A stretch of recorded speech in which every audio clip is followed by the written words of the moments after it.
Tonight, we will explore the weight of choices and the price of wisdom in the dusty villages of ancient India, where monsoon rains could mean the difference between abundance and starvation, where families lived and died by decisions made in a single moment.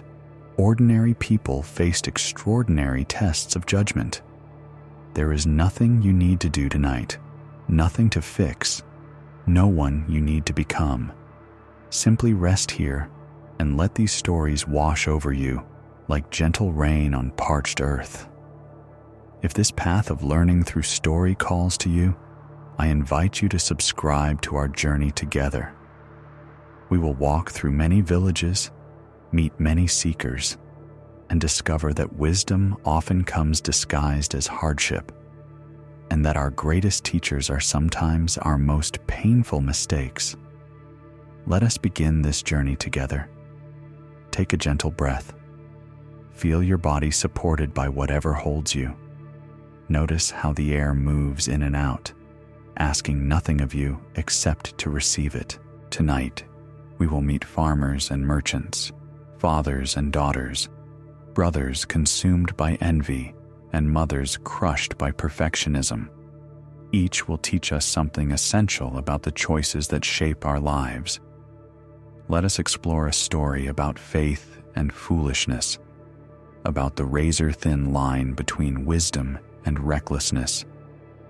There once lived a farmer named Kiran in a village where the red earth stretched endlessly toward distant hills, broken only by the occasional banyan tree whose ancient branches provided blessed shade from the merciless sun.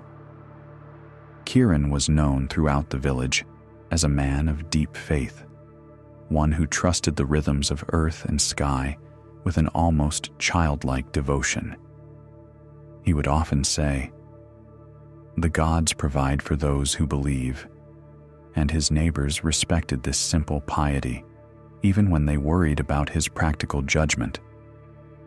Each year, as the hot season reached its peak and the earth cracked like broken pottery, the villagers would gather to discuss the coming monsoon. When would the rains arrive? How heavy would they be? These questions determined everything. How much rice to plant, when to plant it, whether to risk planting at all if the signs seemed uncertain. This particular year, as Kiran sat cross-legged on his small veranda in the pre-dawn darkness, he felt something stirring in his chest, a certainty, warm and golden as the first light touching the horizon. The monsoons would come early. He was sure of it. The wind carried a different scent. The birds flew differently, and in his dreams he had seen great clouds rolling in from the south like vast ships heavy with treasure.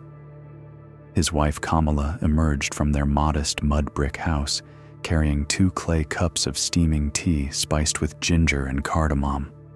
She settled beside him, her sari rustling softly in the morning breeze. They sat in comfortable silence, watching the sun paint the eastern sky in shades of gold and rose.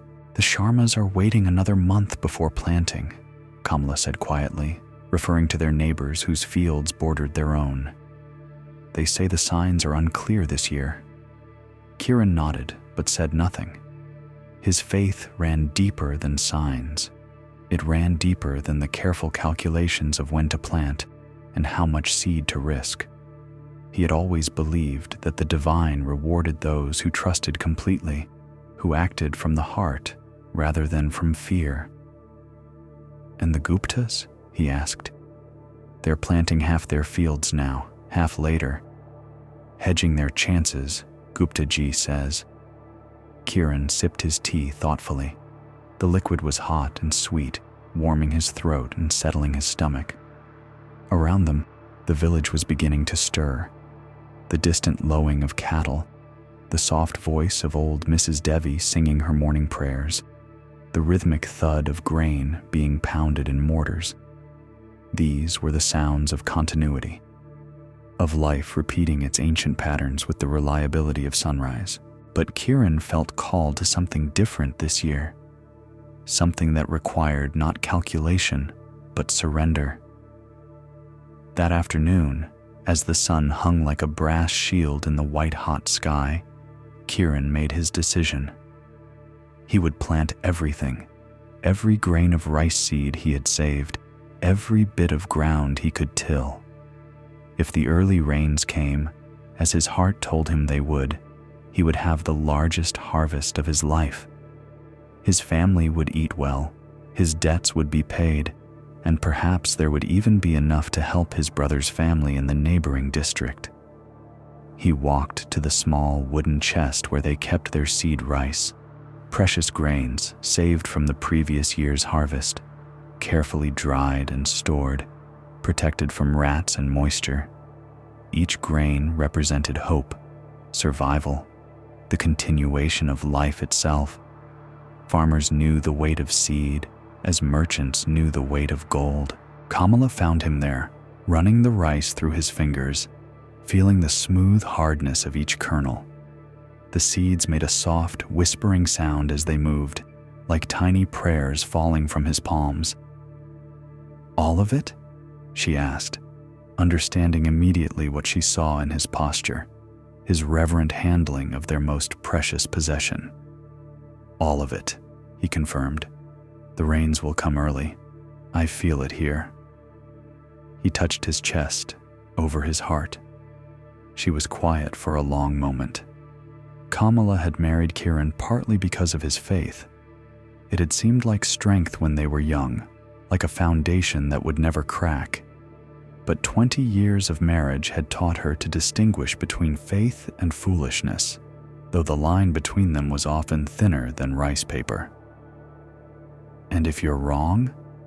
she asked gently. "I'm not wrong," he said with the certainty of a man who had never truly faced disaster, who had never watched his children go hungry or felt the crushing weight of complete failure. His neighbor, Ramesh Sharma, held a different philosophy entirely. That same evening, as Ramesh walked the boundary between their fields, he paused to speak with Kieran about the coming season. Ramesh was a man of careful calculation, one who studied cloud patterns and wind directions, who consulted the old farmers and listened to the traveling merchants who brought news from other districts. "I'm waiting until the rains actually start," Ramesh explained, his weathered hands gesturing toward the expectant earth. "This year feels uncertain. The winds have been strange, the animals restless. I'd rather plant late and know the rains are coming than plant early and watch my seed die in the ground." Kieran nodded respectfully, but felt a subtle pity for his neighbor's lack of faith. How exhausting it must be, he thought, to live always calculating, always doubting, always hedge against disaster instead of trusting in providence. But what if the rains are so early and abundant that late planting means missing the best growing time? Kieran asked. Ramesh smiled, but his eyes held a sadness that Kieran didn't recognize. The sadness of a man who had seen too many seasons, too many crops fail, too many families reduced to begging because they had gambled everything on hope. "Then I will plant what I can, when I can, and we will eat what grows," Ramesh said. "My father taught me, never bet your family's survival on the sky. The sky has no memory of your needs." The two men parted amicably, each convinced of his own wisdom. Over the following days, Kieran threw himself into preparation with the enthusiasm of a man certain of his path. He borrowed his brother-in-law's ox to plow his fields more thoroughly than ever before. He cleared every stone, pulled every weed, prepared the earth as if he were creating a bed for sleeping gods. The physical work felt like prayer, the rhythm of the plow, the resistance of the soil, the sweat on his forehead mixing with dust and hope. Kamala watched him work from their doorway, grinding spices for the evening meal, her hands moving automatically while her mind worried. She had grown up listening to her grandmother's stories of the great drought 15 years earlier, when families had been forced to eat grass and bark, when children had died of hunger while their parents wept over empty rice jars. But she also knew her husband. His faith was not mere stubbornness. It was the deep current that had carried him through every difficulty of their marriage, every setback, every disappointment. It was what made him generous to beggars when they barely had enough for themselves, what made him gentle with their children even when exhaustion made other fathers harsh. As the days passed, other farmers began their own preparations. Some, like Ramesh, waited and watched. Others planted small portions of their fields as tests, ready to plant more if conditions seemed favorable. Still others, swept up by Kiran's confidence or guided by their own reading of signs, planted everything early. But none matched Kiran's complete commitment. He used every grain of seed, prepared every inch of ground, borrowed money to buy additional fertilizer made from composted dung and organic matter. If faith could move mountains, surely it could call down rain.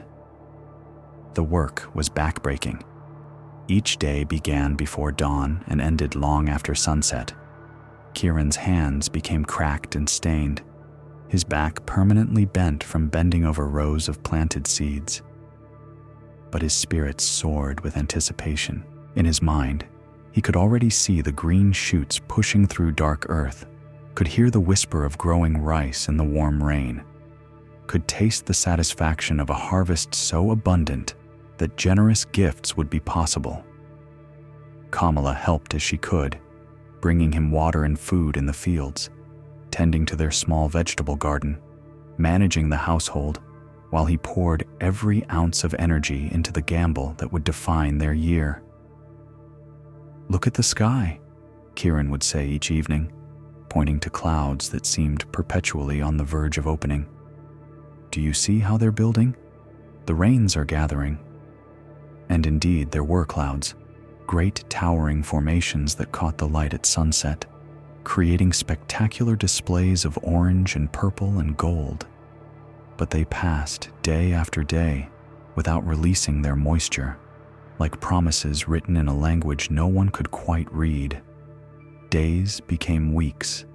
The planted seeds lay in the ground, waiting. The earth, which had seemed so ready to receive them, began to show the stress of continued heat. Cracks appeared between the planted rows. The few early green shoots that had emerged began to wilt and yellow. Ramesh, working in his adjacent field during the cooler morning hours, would occasionally glance over at Kiran's land with an expression that mixed sympathy with regret. He was preparing his own soil now, but slowly, methodically, in small sections. If rains came, he would plant quickly. If they didn't, he would wait longer, preserving his seed for a better moment. Other neighbors began to murmur. Not unkindly, Kiran was well liked in the village, but with the concerned whispers of people watching a friend make what appeared to be a catastrophic mistake. "He's planted everything," they said, "every last grain. What will he do if the monsoon is late this year? His father would never have done such a thing. Faith is good, but wisdom is better."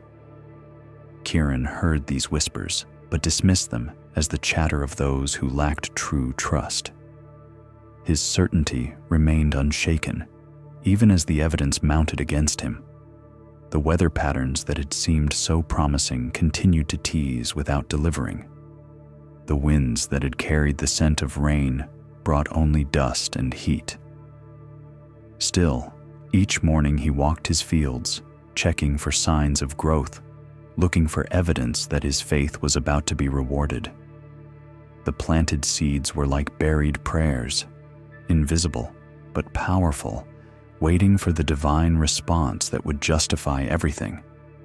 3 weeks passed, then 4. The normal time for monsoon rains came and went. Other villages in the region received scattered showers, but Kiran's district remained parched. The The seedlings that had initially sprouted began to die, their tender roots unable to reach what little moisture remained deep in the hardening earth. Kamala said less and less as the situation became clear. She continued to bring Kiran his meals in the field, continued to maintain their household routines, but a terrible worry had taken root in her chest. Their seed rice was gone. If this crop failed completely, they would have nothing to plant next season. They would have no income, no food reserves, no options, except to borrow grain at punishing interest rates or to leave their ancestral land and seek work in distant cities. She began to ration their remaining stored rice more carefully, serving smaller portions at meals, finding ways to stretch their supplies with wild greens and roots. But she did this quietly, without comment, unwilling to voice the fear that was growing in both their hearts. Late one afternoon, as Kiran knelt in his dying field, running the parched earth through his fingers, he heard footsteps approaching. He looked up to see a figure walking down the dusty path between the fields. An elderly monk whose orange robes seemed to glow in the slanted light of late day. The monk was thin but not gaunt, with skin weathered by years of walking under the open sky. His head was shaved smooth, and his eyes held the particular quality of attention that comes from a lifetime of watching carefully without judging harshly. He carried a simple bowl and a walking staff worn smooth by countless miles. "May I rest here for a moment, brother?" the monk asked, gesturing toward the shade of a small tree at the edge of Kiran's field. "Of course," Kiran replied, rising from his crouch and brushing the dust from his hands. "You are welcome to whatever hospitality we can offer." The monk settled cross-legged beneath the tree, placing his bowl beside him and resting his staff across his knees. For several minutes, they sat in companionable silence, watching the sun sink lower toward the western hills. The air was still hot, but beginning to carry the first hint of evening coolness. "This is your land?" the monk asked eventually. "Yes, my father's before me, and his father's before him." "And this year's crop?" Kiran was quiet for a moment, unsure how to answer. The evidence of failure was visible everywhere. The brown, withered stalks, the cracked earth, the empty sky that continued to mock his faith with cloudless blue clarity. "I planted early," he said finally. "I was certain the rains would come early this year." The monk nodded thoughtfully, his gaze taking in the devastated field with neither criticism nor pity, only careful attention. "Certain," he repeated softly. "Tell me about this certainty." Something in the monk's tone, gentle but penetrating, made Kiran want to explain fully. He found himself describing the feeling that had come to him in pre-dawn meditation, the sense of knowing that had filled his chest with golden warmth, the faith that had made the early planting seem not like gambling, but like righteous action. "I have always trusted the divine to provide," Kiran said. "My faith has never led me astray before." "And your family?" the monk asked quietly. "How do they eat if this crop fails entirely?" The question struck Kiran like a physical blow, not because it was harsh, but because it was so simply, devastatingly practical. In all his spiritual certainty, in all his meditation on divine providence, he had somehow managed to avoid facing this most basic responsibility. We will find a way," he said, but the words sounded hollow even to himself. The monk was quiet for a long time, watching the dying light paint the distant hills purple and gold. When he spoke again, his voice was very soft. "There is a difference between faith and recklessness, my friend. Faith trusts that we will find strength to meet whatever comes. Recklessness assumes that what we want to happen must happen." Kiran felt something cold and hard forming in his stomach. The first real recognition of what he had done, not just to himself, but to Kamala, to their future, to the stability and security he was responsible for providing. But if we don't trust completely, he said, his voice almost pleading, if we always hold back, always calculate and doubt, how can we ever know the divine's full blessing? The monk turned to look at him directly, and Kiran saw in those weathered eyes not condemnation, but infinite compassion mixed with infinite clarity. "Walk with me to your neighbor's field," the monk said, rising with the fluid grace of someone whose body had learned to move without resistance. They walked the short distance to Ramesh Sharma's adjacent land, where neat rows of recently planted seedlings showed green and healthy in the gathering dusk. Ramesh had planted only 2 weeks ago, when the first scattered showers had finally arrived. His crop was smaller than what Kiran had planned, more cautious, but it was alive and growing. "Your neighbor lacks faith?" the monk asked. Kiran looked at the thriving plants, at the careful spacing that showed prudent use of limited seed, at the evidence of patient waiting, rewarded with modest but real success. "No," he admitted quietly. He planned differently. He trusted that his family needed to eat, regardless of whether the rains came early or late. He had faith that careful action serves love better than dramatic gestures. They stood in the gathering darkness, listening to the evening sounds, cattle lowing in distant fields, mothers calling children home for supper, the soft rustling of life continuing its ancient patterns despite individual disasters. "Wisdom is not avoiding risk," the monk said finally. "It is not wagering your family's survival on hope alone. Faith without prudence is recklessness disguised as trust." The words settled into Kiran's chest like stones, heavy with truth. He realized that in all his meditation on divine providence, he had confused his own desires with spiritual guidance. He had wanted to be the farmer with the greatest harvest, the man whose faith was rewarded spectacularly, the husband who could provide abundance rather than mere sufficiency. But underneath that desire for spiritual drama lay something more troubling, a kind of spiritual pride that had made him unwilling to accept the ordinary wisdom of careful planning. He had wanted to be special, chosen, exempt from the mundane calculations that governed other men's lives. "What should I do now?" he asked, though he already knew that the time for asking this question had passed weeks ago. "Now you learn," the monk replied. "You learn that love sometimes looks like boring prudence rather than dramatic faith. You learn that the divine works as much through careful planning as through miraculous intervention. You learn that your family's security is a sacred trust, not a gambling stake." As they walked back toward Kiran's house, where yellow lamplight glowed warmly through small windows, the monk continued speaking in his quiet, penetrating way. "There is nothing wrong with faith, my friend, but faith must be married to wisdom, just as love must be married to responsibility. When we separate them, we create suffering for those who depend on us." Kamala appeared in their doorway, having heard their voices approaching. She looked first at Kiran, then at the monk, and something in both their faces told her that an important conversation had taken place. She pressed her palms together in greeting to the holy man. "Will you honor us by sharing our evening meal?"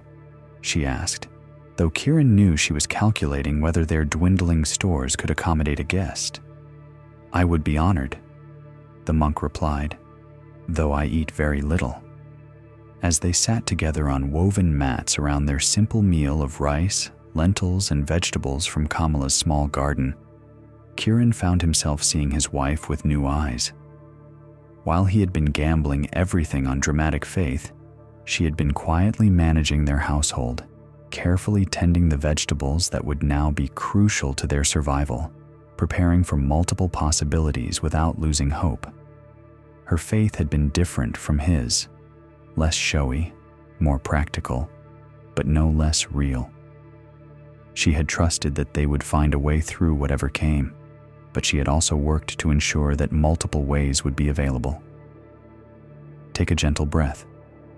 Feel how the air moves through you without effort, without drama, simply nourishing as it comes and goes. Like wisdom itself, breath teaches us that the most essential things often happen quietly, reliably, without calling attention to themselves. Let us pause here in this story, with Kiran beginning to understand the weight of his choices, the monk's gentle teaching settling into his heart like seeds that will grow slowly but surely. There is more to discover about faith and wisdom, about the delicate balance between trust and responsibility. Rest now. Allow your shoulders to soften. There is nothing you need to solve tonight, nothing you need to fix. Simply be here with this teaching, letting it settle into whatever part of your being is ready to receive it. Let us explore another story about love that becomes a prison and the difference between protecting someone and controlling their life. In the same region, in a village known for its beautiful temples and skilled artisans, there lived a man named Mohan, whose daughter Rohini was considered the most beautiful young woman anyone had ever seen. Her beauty was not the fleeting prettiness of youth, but something deeper, a grace of movement, a luminous quality to her skin, eyes that held both intelligence and kindness, a voice like water flowing over smooth stones. Mohan was a successful merchant who dealt in fine fabrics and precious ornaments, traveling regularly to distant cities where he bought silk and silver, returning home with goods that the local wealthy families coveted. His business had prospered over the years, allowing him to build a large house with carved wooden pillars and courtyards where jasmine bloomed in ceramic pots, filling the air with sweetness. But his greatest pride, his deepest joy, was Rohini. From the time she was a small child, he had delighted in her quick mind, her gentle nature, her growing beauty that drew admiring glances even from elderly women who had seen many generations come and go. As Rohini reached the age when marriages are arranged, families began to approach Mohan with proposals. First came the potter's eldest son, a skilled craftsman, gentle-natured, from a respectable family. Mohan listened politely, asked a few questions about the young man's prospects, then declined without explanation. "But father," Rohini said when she learned of the refusal, "I have seen him in the market. He seems kind, and his work is beautiful. Why did you refuse?" Mohan looked at his daughter, radiant in the lamplight of their comfortable home, and felt something twist in his chest, a possessive love so fierce it almost resembled pain. "You deserve better," he said simply. "Much better." More proposals came. The blacksmith's son, who owned 3 shops and whose family was known for their honest dealings. The young teacher, who came from a learned family and who was said to be exceptionally intelligent and well-read. The merchant's son from the next village, whose father's business rivaled Mohan's own in prosperity. Each time, Mohan found reasons to refuse. This one's family was not quite prosperous enough. That one lacked sufficient education. Another had a slight limp from a childhood injury. Yet, another came from a family with a history of early deaths. "None of them is worthy of you," he would tell Rohini, who was beginning to watch her friends marry and establish their own households while she remained in her father's house, beautiful and increasingly isolated. The years passed. Rohini's 20th birthday came and went, then her 22nd. In their culture, this was becoming unusual.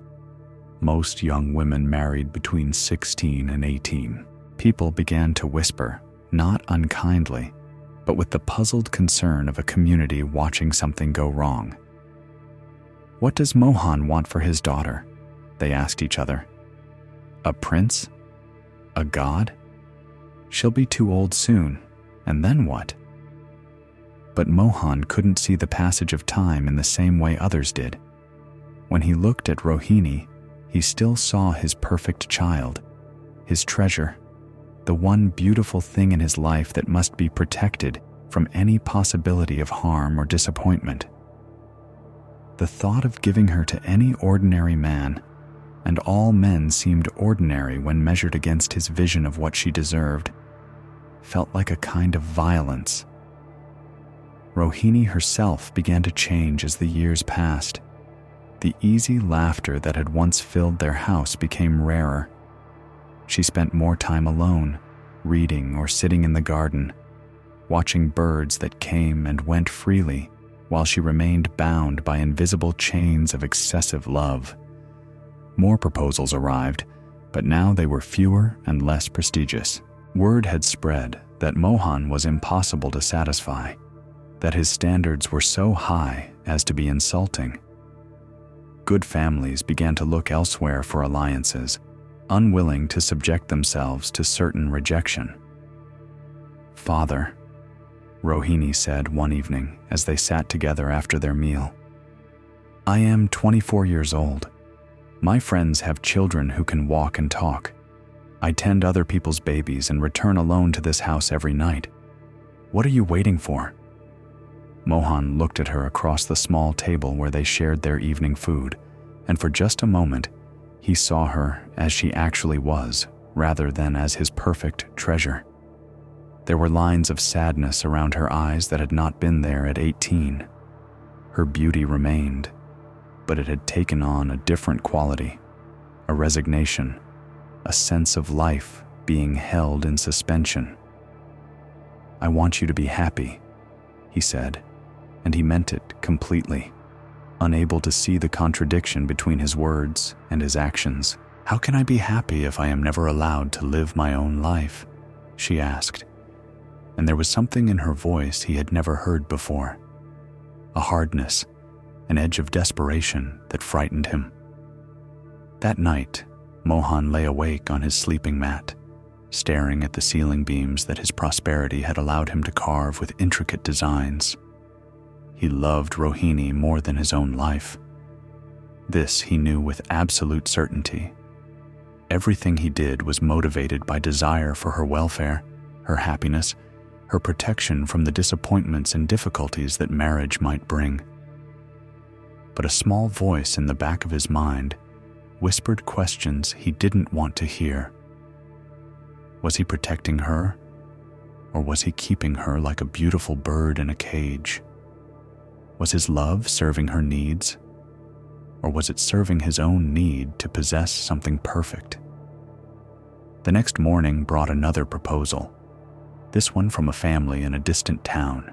The young man was said to be exceptionally kind and devoted to his widowed mother. His family was comfortable, but not wealthy, respectable, but not prominent. Under normal circumstances, it would have been a reasonable match. Mohan barely listened to the messenger before refusing. "Not suitable," he said curtly. "My daughter requires more." But as the messenger left, Mohan caught sight of Rohini standing in the doorway of the inner courtyard. She had heard the entire exchange, and the expression on her face was unlike anything he had ever seen there before. A mixture of rage and despair, and something that looked almost like hatred. "More what, father?" she said, her voice very quiet and very controlled. "More money? More status? More perfection? Tell me what magical qualities this perfect husband must have, because I am beginning to think he exists only in your imagination."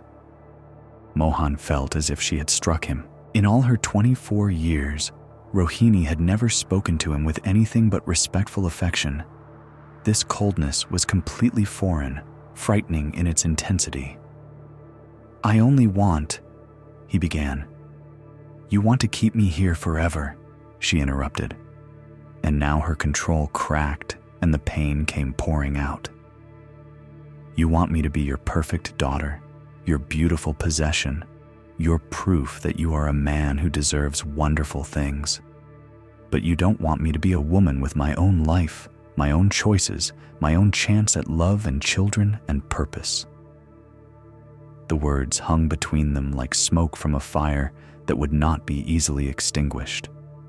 Mohan stared at his daughter, seeing not his perfect treasure, but a grown woman whose life was slipping away while he held too tightly to his vision of protecting her. "That's not.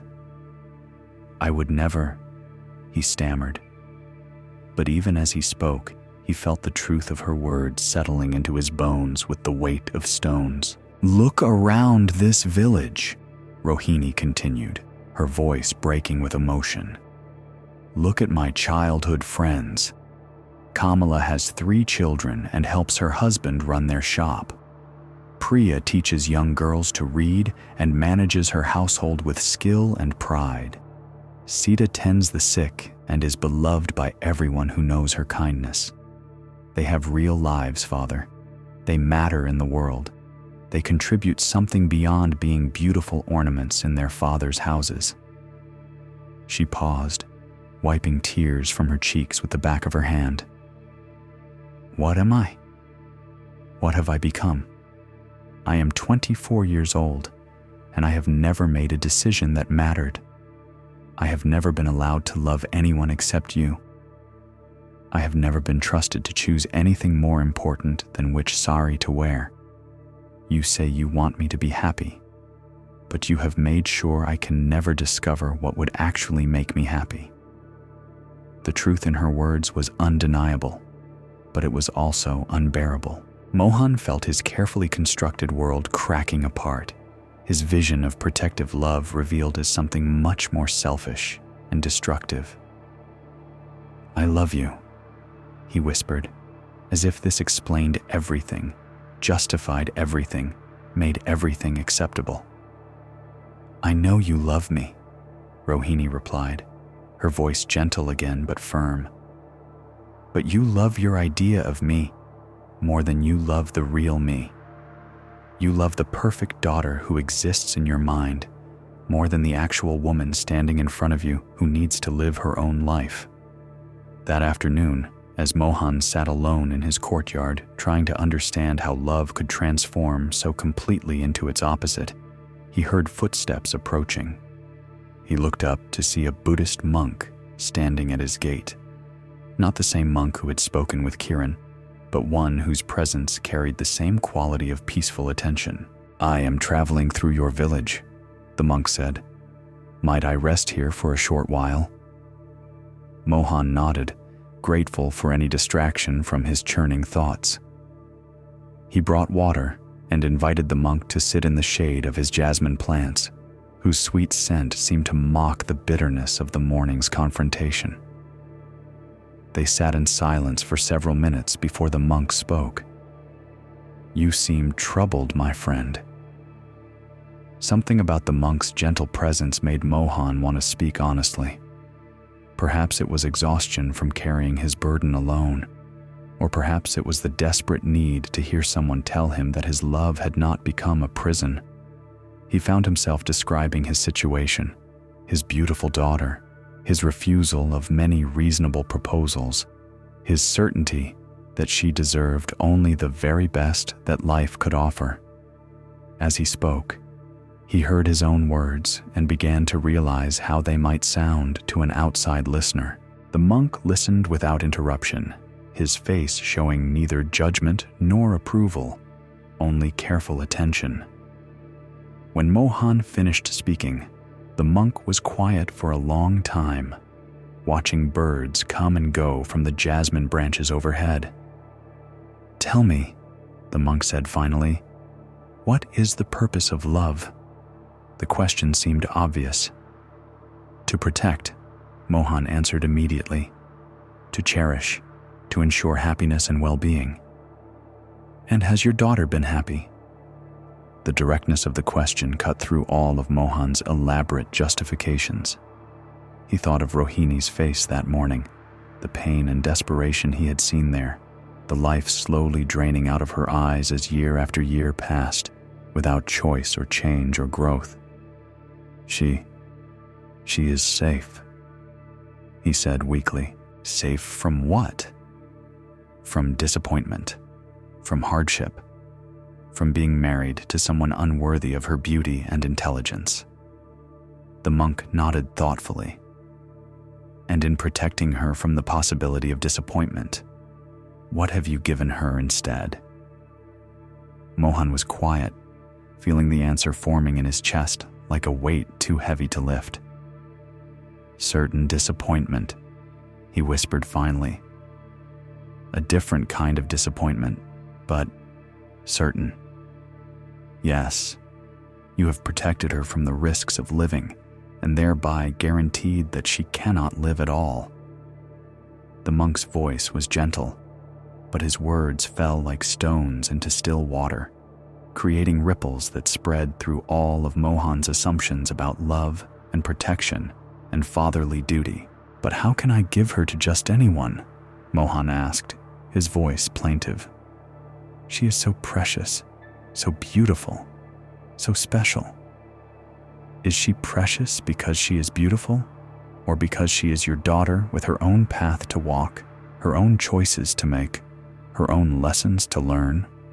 The distinction hit Mohan like lightning illuminating a landscape he had never seen clearly.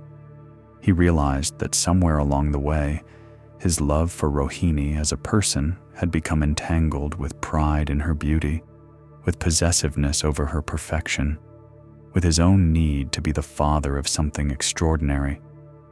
"You loved your idea of her perfection more than her actual happiness," the monk said quietly. "This is a common mistake of those who love deeply, but without wisdom." Mohan sat with these words as the afternoon light shifted through the jasmine leaves, creating patterns of sun and shadow that moved and changed, like the understanding slowly taking shape in his mind. He thought about the proposals he had rejected, not because the young men were cruel or irresponsible, but because they were ordinary, human, imperfect in the small ways that all humans are imperfect. He had demanded not a husband for his daughter, but a fantasy, a dream of perfection that existed nowhere in the real world. Meanwhile, Rohini's real life, her chance for love, companionship, children, purpose, growth, had been sacrificed to this impossible dream. "What should I do?" he asked the monk, though he suspected he already knew the answer. "Stop loving your dream of her and start loving her. Stop protecting your perfect treasure and start trusting your grown daughter to make her own choices, her own mistakes, her own discoveries." The monk rose to leave, but paused at the gate. "Love becomes imprisonment when we refuse to let people live their own lives. Your daughter does not exist to be your perfect possession. She exists to walk her own path, learn her own lessons, find her own way to happiness, even if that happiness looks different from what you would choose for her." As evening approached and Rohini returned from visiting with friends' children, the closest she was allowed to come to having a family of her own, Mohan knew that their conversation that morning had changed something irrevocably. The truth, once spoken, could not be unspoken. But how do you apologize for loving someone too much? How do you explain that your fierce protection came from devotion, not indifference? How do you release someone you have held so tightly for so long? Rohini entered the house quietly, her earlier anger replaced by a sadness that seemed to weigh down her graceful movements. She began preparing their evening meal without speaking, her silence heavy with unresolved pain. "Rohini," Mohan said softly. She looked up from the vegetables she was cutting, and he saw in her eyes not the hatred he feared, but something worse, resignation, the look of someone who had stopped hoping for change. "I received another proposal today," he began, then stopped, realizing how those words would sound to her, like the beginning of yet another rejection, another door closing on possibility. "And?" she asked flatly. I sent the messenger away without hearing the full details." Something flickered across her face. Pain, disappointment, but also a kind of numb acceptance, as if she had expected nothing different. "Of course you did." Mohan felt the moment balanced on the edge of a knife. He could retreat into his old justifications, his old patterns of possessive protection, or he could step forward into unknown territory, trusting love to find a different way. "I was wrong," he said quietly. The words hung in the air between them. Rohini's hands stilled on the vegetables, but she didn't look up. "I have been wrong for years," he continued, each word feeling like stepping off a cliff into space. "I thought I was protecting you, but I was imprisoning you. I thought I was showing love, but I was showing selfishness. I thought I was ensuring your happiness, but I was guaranteeing your sadness." Now she did look up, her eyes wide with surprise and something that might have been hope trying not to hope too much. "I don't know how to fix what I've done," Mohan admitted. "I don't know how to give you back the years I've taken, but I know that I must try to love you differently. Love you as you are, not as my perfect possession. Love you enough to let you choose your own path, even if that path leads you away from this house, away from my daily sight." Tears began to flow down Rohini's cheeks, but for the first time in years, they seemed to be tears of relief rather than despair. "Father," she whispered, "I just want the chance to live, to make my own choices, my own mistakes, to discover what kind of woman I might become if I'm allowed to become anything at all." Mohan crossed the room and knelt beside his daughter, taking her hands in his, hands that were still beautiful but showed the subtle signs of time passing, of youth slipping away while life waited for permission to begin. "Forgive me," he said. "Forgive a foolish man who loved so much that he forgot how to love wisely." But even as they reconciled, as understanding began to replace resentment, both father and daughter knew that the damage done by years of loving control could not be undone with a single conversation. Some opportunities, once lost, do not return. Some doors, once closed, require tremendous effort to reopen. The young men who might have loved Rohini at 18 or 20 had married others. The easy, natural progression from family to family, the dance of courtship and marriage that creates the fabric of community life, had been disrupted by her father's impossible standards. Yet something had changed. A prison door had been opened, even if the path beyond it remained unclear. Love had been transformed from possession to permission, from control to trust, and in that transformation lay the seed of whatever healing might still be possible. Let us pause here, with love learning to set free what it had held too tightly, with a father beginning to understand the difference between protection and imprisonment. Take a gentle breath.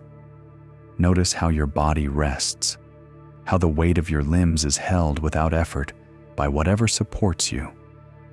There is nothing you need to carry tonight, nothing you need to hold on to. Simply let yourself be held.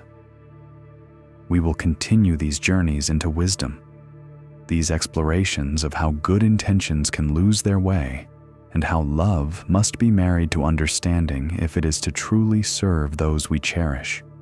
Rest now. Feel the softness of this moment, the way understanding can bloom even in the most difficult soil. let us explore another story about choices and their consequences, about the weight we carry when we cannot accept what life brings us. In a town where 3 rivers met, creating fertile land perfect for growing the finest vegetables, there lived twin brothers named Arun and Tarun. They had been born within minutes of each other, identical in appearance, raised in the same household, taught by the same teachers, given equal opportunities and equal love. Yet from their earliest years, their paths had diverged in ways that seemed to defy every expectation about how life unfolds. Arun was the brother blessed with what everyone called good fortune. Everything he touched seemed to prosper. When he planted vegetables, the rains came at exactly the right moments. When he took his produce to market, buyers competed for his goods, driving prices higher than anyone else could command. When he needed help with his work, skilled laborers appeared as if summoned by unseen forces. His wife was beautiful and devoted, his children healthy and obedient, his home comfortable and well-appointed. Tarun, meanwhile, struggled with setbacks that seemed to follow him like shadows. His crops faced unusual pest infestations, unexpected droughts, or unseasonable floods. When he brought vegetables to market, prices dropped just as he arrived, or buyers complained about quality that seemed identical to his brother's. Workers he hired proved unreliable or dishonest. His wife died in childbirth, leaving him to raise their daughter alone. His modest house required constant repairs that consumed what little profit his farming generated. The contrast between their fates was so stark, so persistent, that it became a source of fascination for their neighbors. How could 2 men, so similar in every visible way, experience such different results from seemingly identical efforts? But the deeper mystery was not in their external circumstances. It was in how each brother carried his fate. Arun, despite his abundant blessings, grew increasingly anxious and dissatisfied with each passing year. Every success brought not gratitude, but worry about losing what he had gained. Every blessing felt fragile, temporary, liable to disappear if he relaxed his vigilance for even a moment. Tarun, meanwhile, despite setbacks that would have crushed many men's spirits, maintained a kind of quiet equanimity that puzzled everyone who knew him. He worked as hard as anyone, mourned his losses genuinely, and struggled with real hardships. But underneath it all ran a current of acceptance, a way of meeting difficulty without being destroyed by it. The contrast became most visible during the season of the Great Drought, when no rain fell for 4 months and rivers dropped to levels no one had seen before. Both brothers watched their crops wither, their carefully tended plants turning brown and brittle under the relentless sun. Arun paced his failing fields like a man possessed, unable to accept that his usual good fortune had abandoned him. He borrowed money to dig deeper wells, hired water carriers to transport precious liquid from distant sources, worked himself to exhaustion trying to force success from impossible circumstances.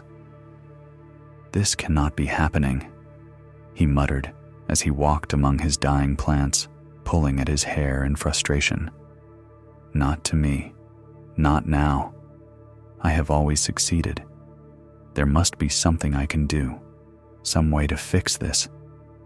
His anxiety spread to his family like a disease. His wife, who had never known him to fail at anything, began to fear that their comfortable life was about to collapse.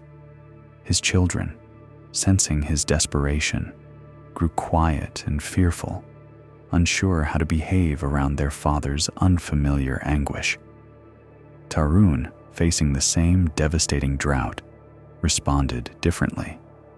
He too worked to save what he could, used what water was available with careful precision, and took every reasonable step to minimize the damage. But when it became clear that the drought would claim most of his crop, he gradually shifted his energy toward preparing for what would come next. He spent evenings teaching his young daughter to read, using the extra time that would normally be devoted to evening field work. He repaired tools and equipment that he would need for replanting when the rains eventually returned. He helped neighbors who were struggling even more than he was, sharing his knowledge of which wild plants could supplement meager diets during hard times. "Papa," his daughter asked one evening as they sat together, reading by lamplight while the drought continued outside, "are you sad about the vegetables?" Tarun considered the question carefully, as he always did when his daughter asked about important things. "I am disappointed," he said finally. "I worked hard on those plants, and I hoped they would grow well. But sadness comes from wanting things to be different than they are. The drought is here. The plants are dying. This is what is happening right now. I cannot be sad about reality. I can only decide how to meet it." The child nodded thoughtfully, filing away another piece of wisdom that would shape her understanding of how to live in an uncertain world. As the drought stretched on, the differences between the brothers became even more pronounced. Aaron's desperate attempts to force success consumed not only his savings, but his peace of mind. He lay awake at night, calculating losses, devising increasingly elaborate schemes to save his crops, raging against the unfairness of fortune finally turning against him. 20 years, he would say to anyone who would listen, his voice tight with indignation. 20 years of perfect harvests, perfect weather, perfect timing, and now this. Why now?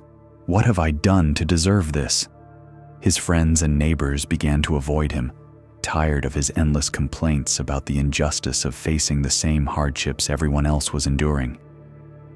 His wife found herself making excuses for his behavior, apologizing for outbursts that grew more frequent as the situation worsened. Tarun, meanwhile, seemed to grow calmer as external circumstances became more challenging. Neighbors began seeking his advice not about farming. His technical knowledge was no better than average, but about how to maintain inner balance when external life became difficult. "How do you do it?" asked Kamala one day, as she found him peacefully repairing nets in the courtyard, while his ruined fields stretched behind him. "How are you not angry? Not bitter? Not afraid?" Tarun set down his work and looked at her with the gentle attention he brought to all conversations. "I am sometimes afraid," he said honestly. "I worry about providing for my daughter, about how we will manage if next season's crop fails too. But anger and bitterness require me to believe that life owes me something it has not given me. Fear I can work with. It tells me what I need to prepare for. Anger just makes me fight with reality." He resumed his careful stitching, his hands steady despite the uncertainty surrounding them. "My brother Aaron has been blessed with good fortune for many years," he continued. "He has come to believe that success is his natural right, that hardship is an unacceptable interruption of how things should be. So when drought comes, as drought sometimes must, he experiences it not just as a practical problem, but as a personal insult." Kamala watched his patient work with the nets, noting how each repair was done with care and attention, as if the outcome of this simple task mattered as much as any grand success. "And you?" she asked. "I have been tested by difficulty many times. Each test taught me that I can survive things I thought would destroy me. Difficulty is not my enemy. It is my teacher. It shows me what I am made of, what resources I have that I did not know existed." That evening, as if summoned by the intensity of the brothers' contrasting responses to crisis, the same wandering monk who had spoken with both Kiran and Mohan appeared at the edge of town. Word of his presence spread quickly, and people gathered in the small square near the market to hear whatever wisdom he might offer about enduring the hardships they all faced. Both Arun and Tarun came to listen, drawn by different needs. Arun hoped to hear some teaching that would restore his confidence in his right to success, some explanation for why his good fortune had temporarily abandoned him. Tarun came with simple curiosity, always interested in perspectives that might deepen his understanding of how to live well.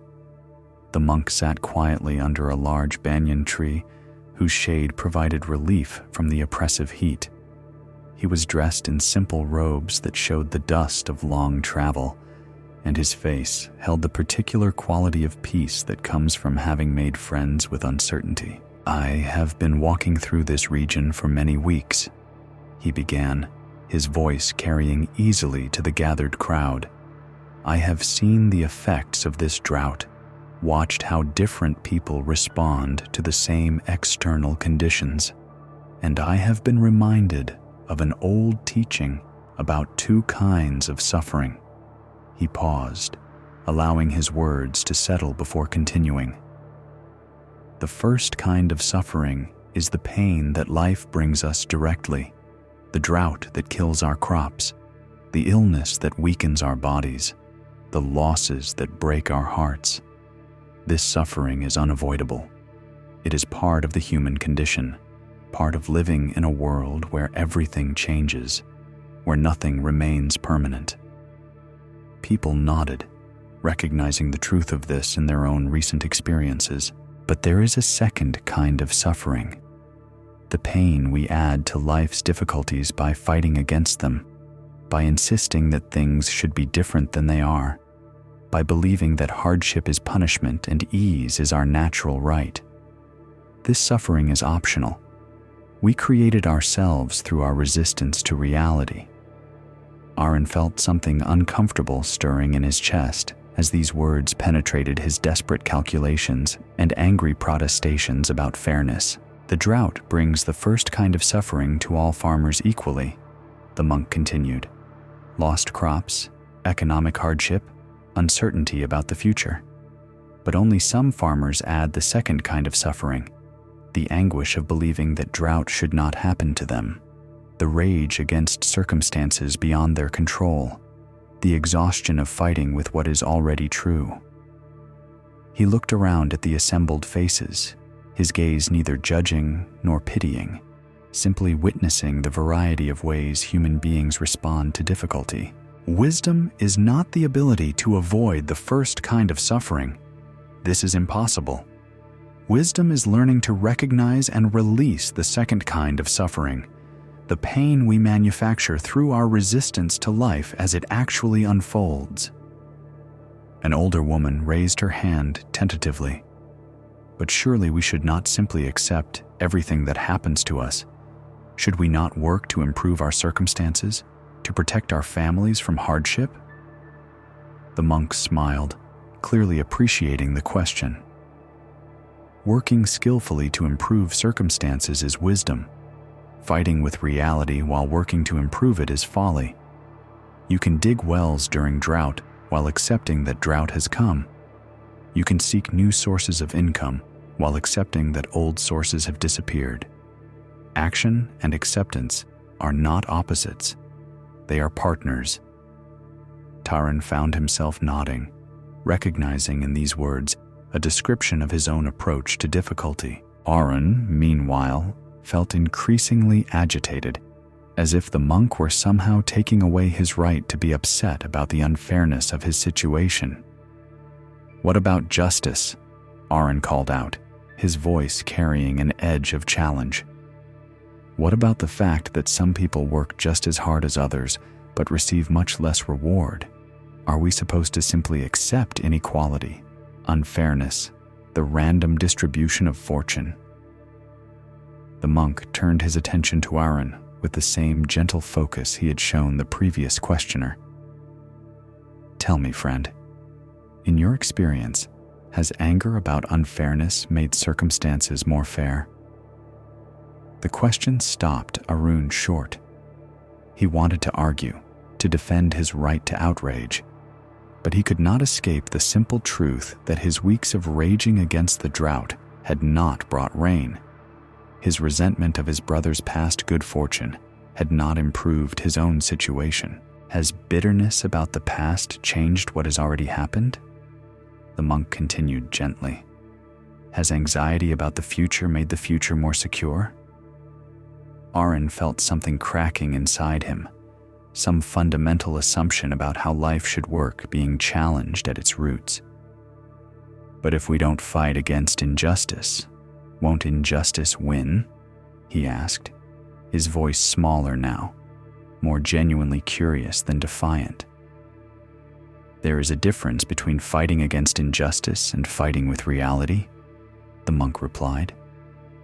You can work to create more fairness in the world while accepting that perfect fairness does not currently exist. You can strive for better conditions while finding peace with present conditions. The most effective action often comes from acceptance of what is, not from resistance to what is. He gestured toward the withered fields visible from where they sat. The farmer who accepts that drought has come can focus all his energy on responding skillfully to drought. The farmer who spends his energy fighting with the existence of drought has less energy available for wise response. As the evening light began to fade and people started returning to their homes, the monk approached the two brothers who had remained after most others left. You are twins, he observed, though it was obvious from their identical features. Yes, Aaron replied, still struggling with the discomfort the monk's teaching had stirred in him. Though you would never know it from how differently life has treated us. The monk looked back and forth between them with careful attention, as if reading something in their faces that went beyond physical similarity. Life has given you the same lesson in different forms, he said quietly. One of you received it through abundance, the other through scarcity. The question is not what life has given, but what you have learned from what you received. He turned to Aaron first. You were given success to teach you about gratitude, generosity, and the impermanence of all conditions, but instead you learned anxiety, attachment, and the belief that you deserved ease. When difficulty finally came, you had no skills for meeting it gracefully. Then he looked at Tarun. You were given hardship to teach you about resilience, acceptance, and the discovery of inner resources you did not know you possessed. From each difficulty, you learned something that prepared you for the next challenge. The monk paused, allowing his words to settle before continuing. Neither path is better or worse. Both contain equal potential for wisdom. But wisdom must be actively cultivated. It does not arise automatically from either comfort or discomfort. Aaron felt a profound shift in his understanding, as if a knot in his chest were finally loosening. You mean, my good fortune was not a sign that I was special, but a teaching I failed to learn from? Success without wisdom becomes a prison of anxiety and attachment. Failure without wisdom becomes a prison of bitterness and despair. But both success and failure, met with understanding, become doorways to freedom. As they walked home through the gathering darkness, the two brothers found themselves talking with an honesty they had not shared since childhood. The drought continued. Their practical problems remained unsolved, but something fundamental had shifted in how they carried their circumstances. I have been so angry, Aaron admitted as they paused at the place where their paths diverged toward their respective homes. Angry at you for not suffering as much as I was suffering. Tarun listened with the patience that had become his signature response to all of life's offerings. I know, he said simply, and your anger was understandable. When we believe that life owes us certain experiences, anything else feels like theft. They stood in comfortable silence for a moment, listening to the night sounds, crickets singing in the dry grass, a distant dog barking, the soft lowing of cattle being brought in for the night. "How do you do it?" Aaron asked, echoing the question Kamala had posed earlier. How do you accept difficulty without becoming passive? How do you work for better conditions without becoming attached to results? Tarun smiled, recognizing his brother's genuine desire to learn rather than his earlier need to argue with reality. "Practice," he said simply. "Every day, every setback, every disappointment is practice for accepting what is while working skillfully with what is given. It becomes easier with time, like any other skill. But even as understanding dawned between the brothers, even as acceptance began to replace resistance in Aaron's heart, the drought continued. Their crops remained dead, their economic challenges remained unsolved, their future remained uncertain. Wisdom, they were learning, does not change external circumstances. It changes how we carry those circumstances, how we move through them, how much additional suffering we create through our response to what cannot be avoided. The next morning brought news that would test everything they had learned. A messenger arrived from the regional governor's office with word that tax assessments would not be reduced despite the widespread crop failures caused by drought. Farmers would still be expected to pay the full amount, calculated on the assumption of normal harvest yields. The news hit the farming community like a second disaster. Men who had been struggling to feed their families now faced the prospect of losing their land if they could not meet tax obligations based on income they had not earned. Aaron felt his old patterns of resistance rising immediately. The unfairness was so stark, so obvious, that rage seemed like the only reasonable response. But then he remembered the monk's words about the difference between fighting injustice and fighting with reality. The tax assessment was real. It was unfair, but it was also unavoidable. The question was not whether to accept its fairness. It was clearly unfair. But how to respond most skillfully to this new challenge? Take a gentle breath. Feel how the air comes to you without struggle, how your body receives what it needs without force or resistance. Like wisdom itself, breath teaches us that the most essential things often happen through acceptance rather than through fighting. Rest here for a moment, letting these teachings about suffering and acceptance settle into whatever part of your being is ready to receive them. There is more to explore about how we carry our burdens, how we meet what life brings us, how we transform through understanding rather than through resistance. Let us continue with another story about attachment and loss, about learning to love without clinging, to care without controlling the outcome of our care. In a village where the air was always sweet with the fragrance of jasmine and marigolds, there lived a woman named Mira, whose gift for nurturing plants was so extraordinary that people came from neighboring districts to seek her advice. Her garden was a testament to patient love, roses that bloomed in impossible colors, herbs that stayed fresh through the harshest seasons, fruit trees that produced abundant harvests even in difficult years. But Mira's greatest creation was not found among her flowers or vegetables.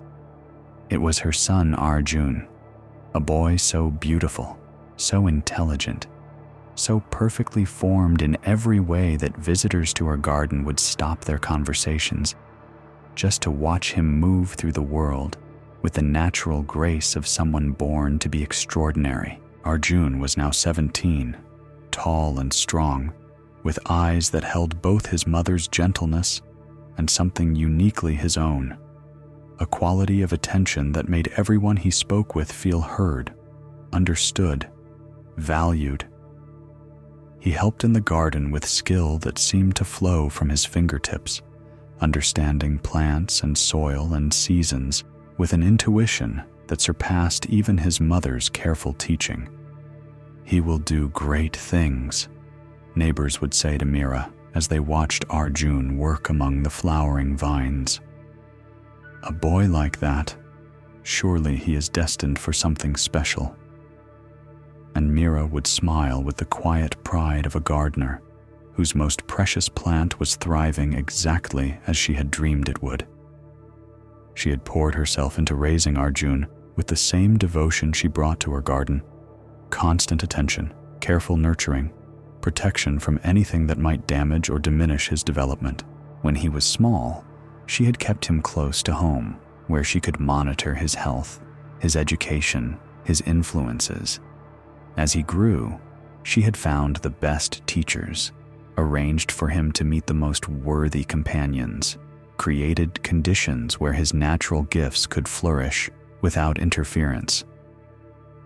Unlike Mohan with his daughter Rohini, Mira's protection had been more subtle, less obviously controlling. She had encouraged Arjun's growth rather than preventing it, but always within carefully maintained boundaries, always under her watchful guidance. She had cultivated his potential like her most prized rosebush, with skill, dedication, and an underlying assumption that she knew exactly what form his flourishing should take. Now, as Arjun approached manhood, he spoke increasingly of his desire to travel, to study with teachers in distant cities, to see more of the world than their village could offer. His questions had grown beyond what local scholars could answer, his curiosity beyond what familiar surroundings could satisfy. "Mother," he said one evening as they worked together in the twilight, harvesting herbs that were best picked as the day's heat began to fade. "Master Govind says there is a famous teacher in Varanasi who accepts only the most dedicated students. He thinks I might be ready to seek such training." Mira's hands stilled on the basil she was gathering, though she tried to keep her voice casual. "Varanasi is very far away, and very expensive. Surely there are good teachers closer to home, but not teachers like this one. Master Govind says he teaches not just philosophy and literature, but ways of understanding that can change how someone sees the entire world. He says I have the intelligence for such study, but only if I'm willing to dedicate myself completely." There was something in Arjun's voice that Mira had never heard before, a kind of longing that went beyond intellectual curiosity, a hunger for something she could not provide, no matter how perfectly she had nurtured his development. "And how long would such study take?" she asked, though she suspected she already knew the answer would be more than she could bear. "Years, perhaps many years. True understanding cannot be rushed." That night, Mira lay awake on her sleeping mat, staring through the small window at stars that seemed to mock her with their distance. She had always known, intellectually, that Arjun would eventually leave to build his own life. But knowing and feeling prepared are entirely different things.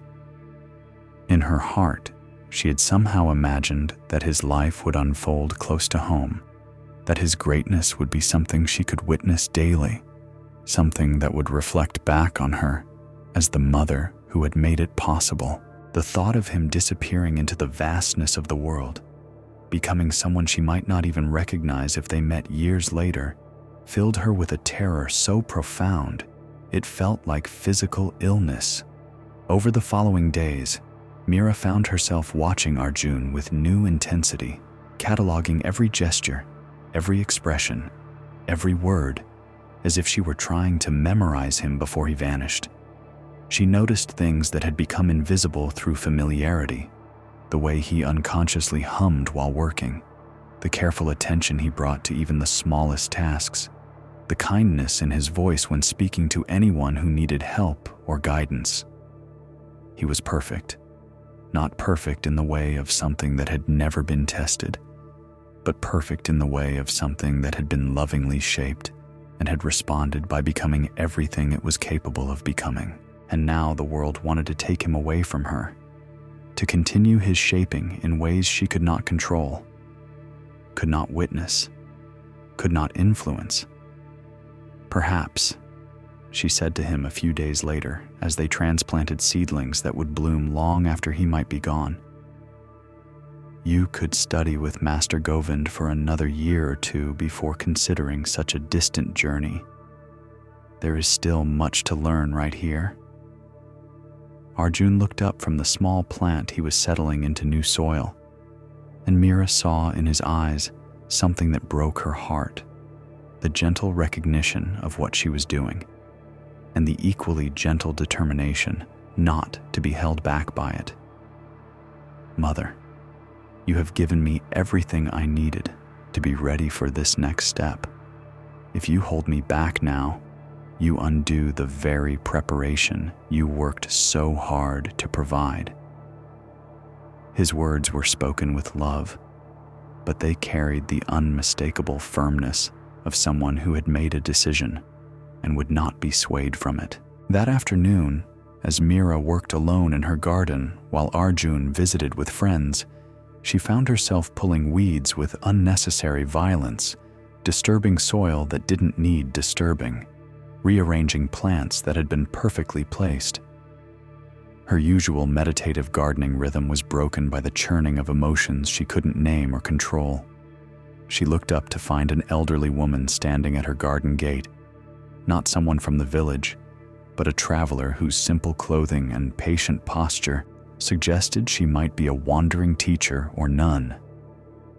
"Your garden is extraordinarily beautiful," the woman said with genuine appreciation. "Might I rest here for a few moments and enjoy this peaceful space?" Mira nodded, grateful for any distraction from her internal turmoil. She brought water and invited the woman to sit in the shade of her most productive mango tree, whose fruit was legendary throughout the region. They sat in comfortable silence for several minutes before the woman spoke again. "You seem troubled, sister. Sometimes sharing burdens makes them lighter to carry." There was something in the woman's voice, a quality of deep listening, of having heard many stories and judged none of them, that made Mira want to speak honestly. She found herself describing her situation, her perfect son, his desire to travel and study, her terror at the thought of losing him to a world she could not control or even understand. "I have given him everything," she concluded, her voice breaking slightly. "Everything I had, everything I knew, everything I could imagine he might need. And now, he wants to leave, to go so far away that I might never see him again, to become someone I may not even recognize." The woman listened without interruption, her face showing neither judgment nor easy sympathy, only the careful attention of someone who understood that complex problems required thoughtful responses. "Tell me about your garden," she said when Mira finished speaking.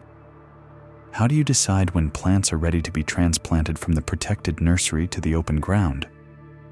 The question seemed oddly disconnected from Mira's concerns, but she found herself answering anyway.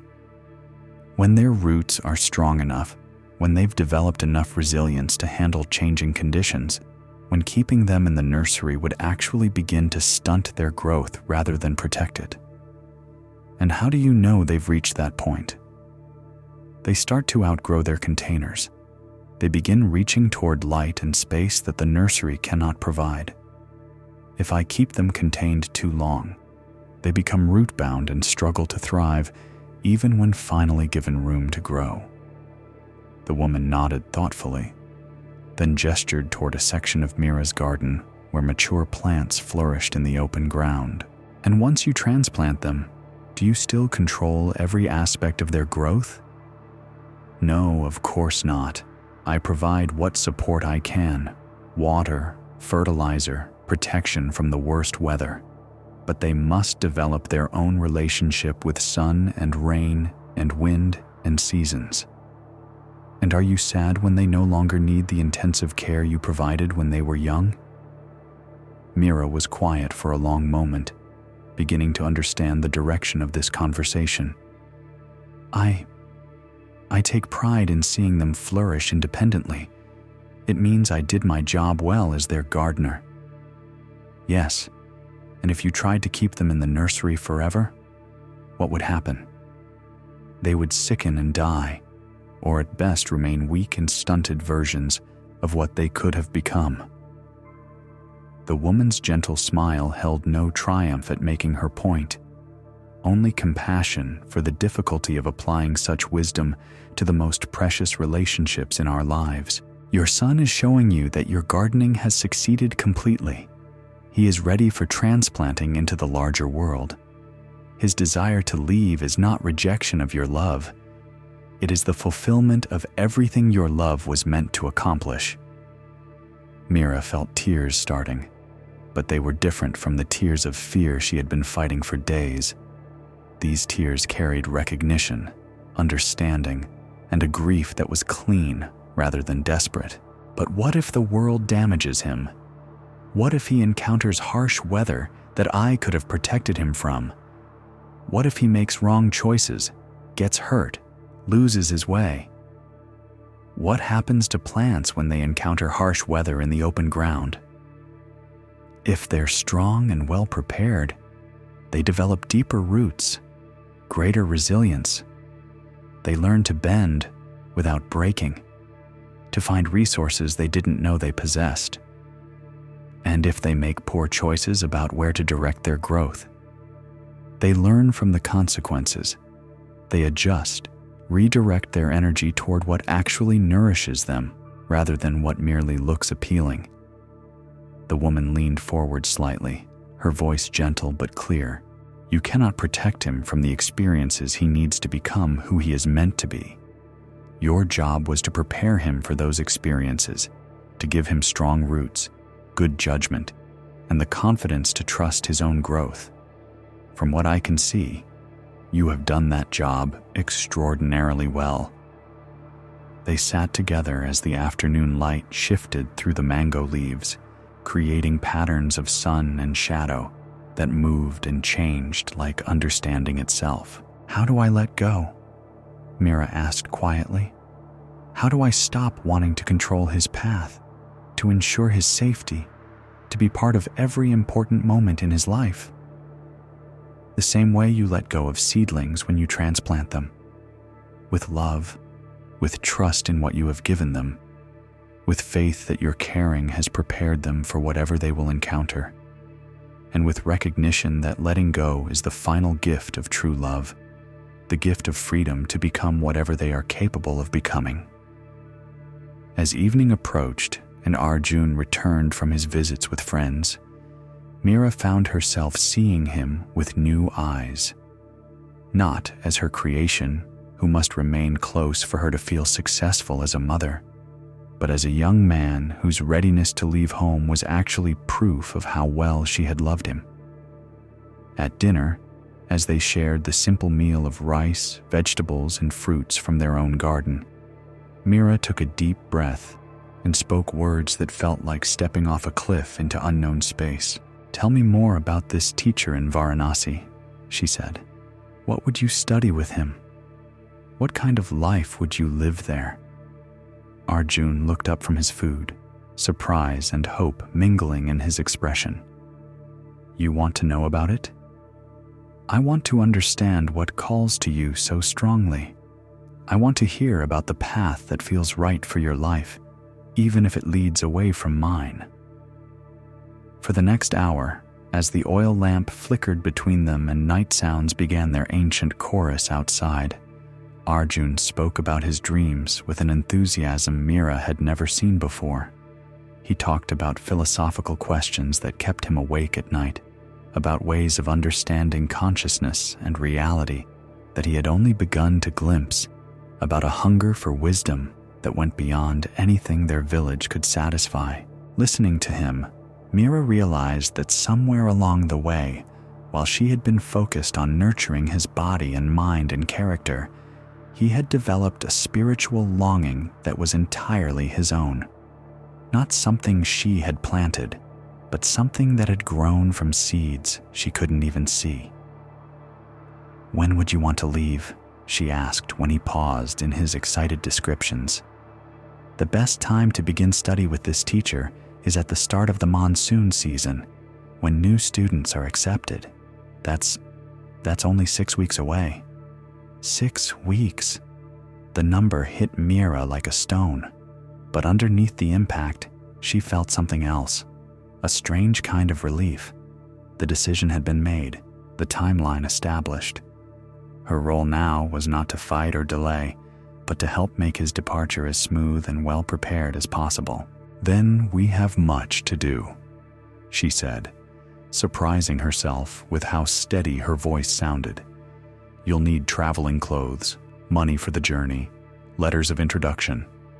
And I want to teach you some things about taking care of yourself that you'll need to know when I'm not there to manage your health and comfort." The next morning began a period unlike any other in their life together. Instead of the quiet resistance and underlying tension that had marked recent weeks, they worked together with shared purpose toward a goal that frightened Mira, but no longer seemed like something to be prevented. She taught him to prepare the herbal remedies he would need for common ailments when he was far from her garden's pharmacy. She showed him how to mend his own clothes, how to budget money carefully, how to recognize trustworthy people in unfamiliar places. Most importantly, she shared stories about their family history, their ancestors, their traditions, things he would need to carry with him as anchors to who he was, regardless of how much he changed or grew. "Remember," she said one afternoon as they worked together, preparing packets of seeds and herbs he could take with him, "you come from a long line of gardeners. We know how to plant things and tend them patiently until they bear fruit. Whatever you study, whatever wisdom you seek, approach it like gardening, with respect for natural timing, with patience for slow growth, with trust in the process, even when you can't see immediate results." Arjun nodded, carefully wrapping the precious seeds she had selected for him. Not just practical herbs, but flowers from her most beloved plants, genetic legacy from gardens she had tended for decades. "I want to take part of home with me," he said quietly. "Part of you, part of everything you've taught me about creating beauty in the world." As the day of departure approached, neighbors began stopping by to wish Arjun well on his journey. Many commented on how mature and well-prepared he seemed, how confident they were that he would succeed in whatever he chose to pursue. "You have raised an extraordinary young man," old Mrs. Devi told Mira, as they watched Arjun helping to repair a neighbor's fence without being asked.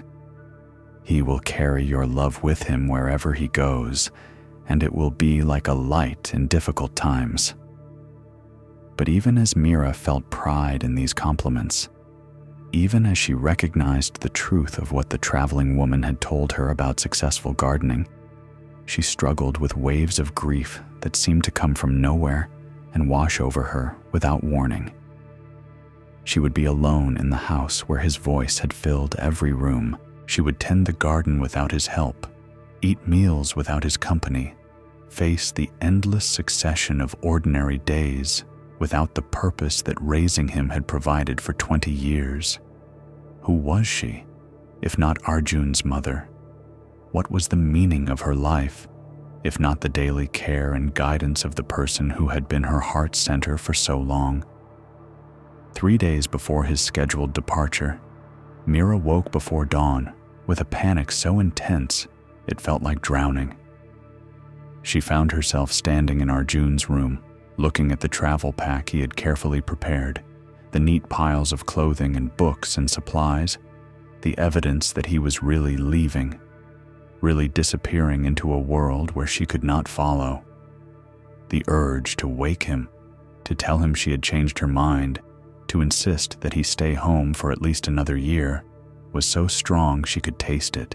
Instead, she walked quietly to her garden and sat among the plants she had nurtured through countless seasons of growth and change and renewal. In the pre-dawn darkness, surrounded by the invisible presence of roots and stems and leaves that continued their ancient work of transformation. Whether she watched or not, Mira finally understood what the traveling woman had been trying to teach her. Love was not about keeping. Love was about giving everything needed for flourishing, then trusting that the flourishing would continue even beyond the reach of her direct care. The garden taught this lesson constantly. Seeds grew into plants that produced new seeds, continuing cycles of life that were much larger than any single gardener's involvement. Arjun was not her possession to keep. He was her gift to the world, carefully prepared and lovingly released to find his own place in the vast garden of existence. As the sun rose, painting the eastern sky in shades of rose and gold, Mira felt something shift in her chest. Not the absence of love, but love transformed from holding to letting go, from controlling to trusting, from possessing to blessing. When Arjun emerged from the house to begin his morning routine of watering and weeding, he found his mother sitting peacefully among her flowers, her face serene in a way he had not seen for weeks. "Good morning, my son," she said, rising to embrace him. "Are you ready for your great adventure?" In her voice, he heard not the desperate clinging he had been bracing himself to resist, but something he had never heard before. Complete confidence in his ability to thrive wherever his path might lead.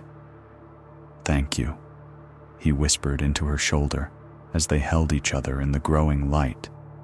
"Thank you for loving me enough to let me go." On the morning of departure, the entire village gathered to send Arjun off with blessings and good wishes, but it was his private goodbye with his mother that would stay with him through all the years and challenges to come.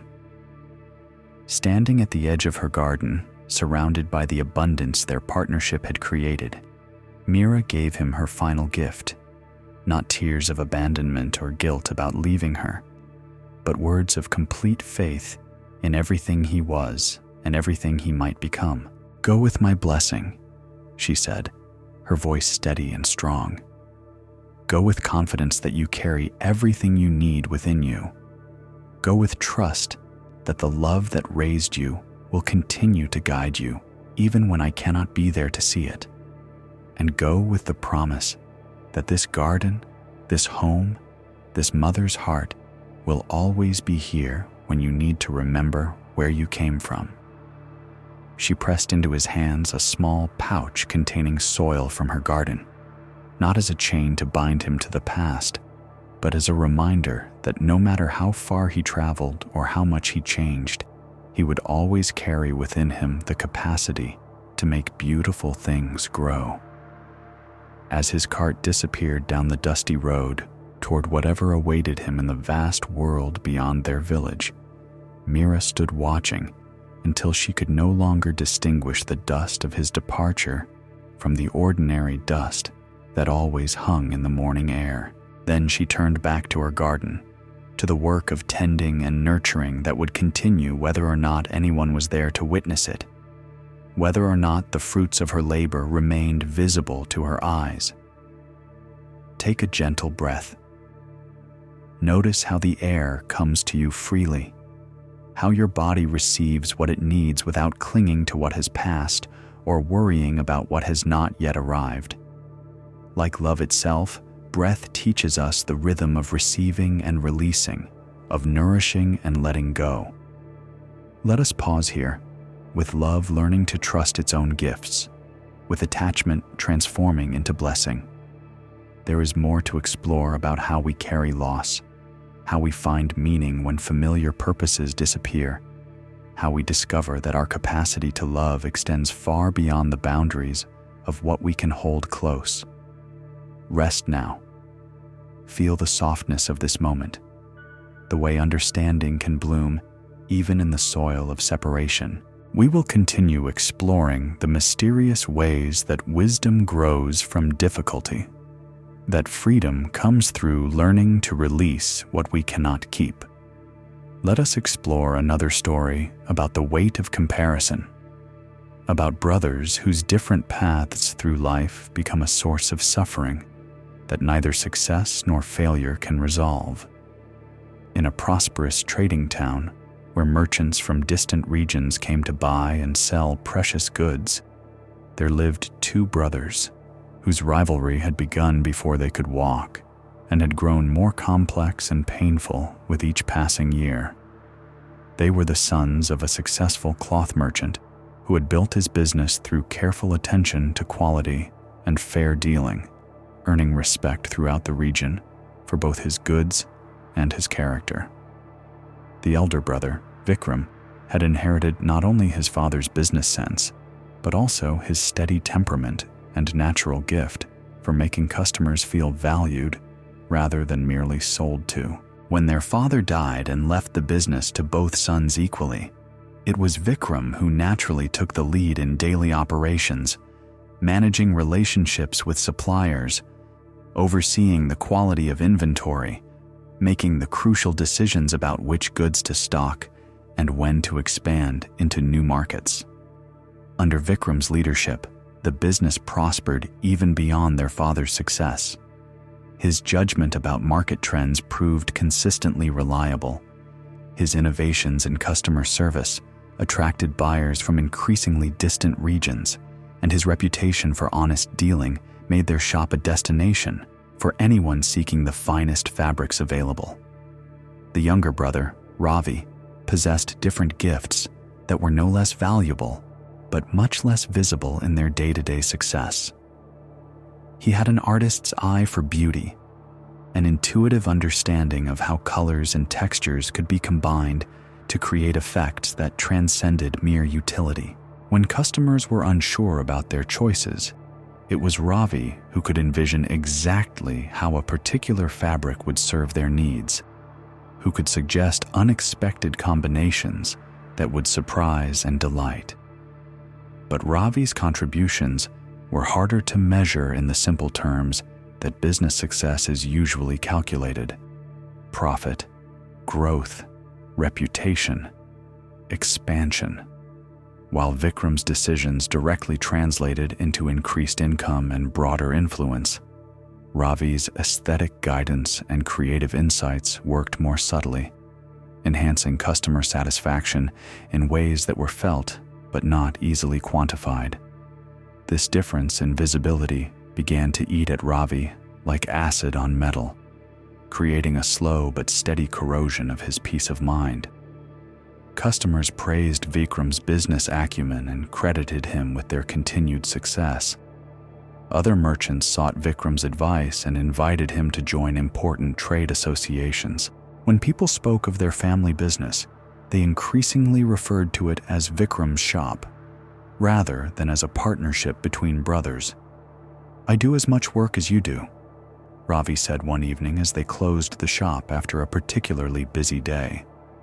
"I spend as many hours here, help as many customers, contribute as much knowledge about our goods, but somehow you get all the recognition, all the respect, all the credit for our success."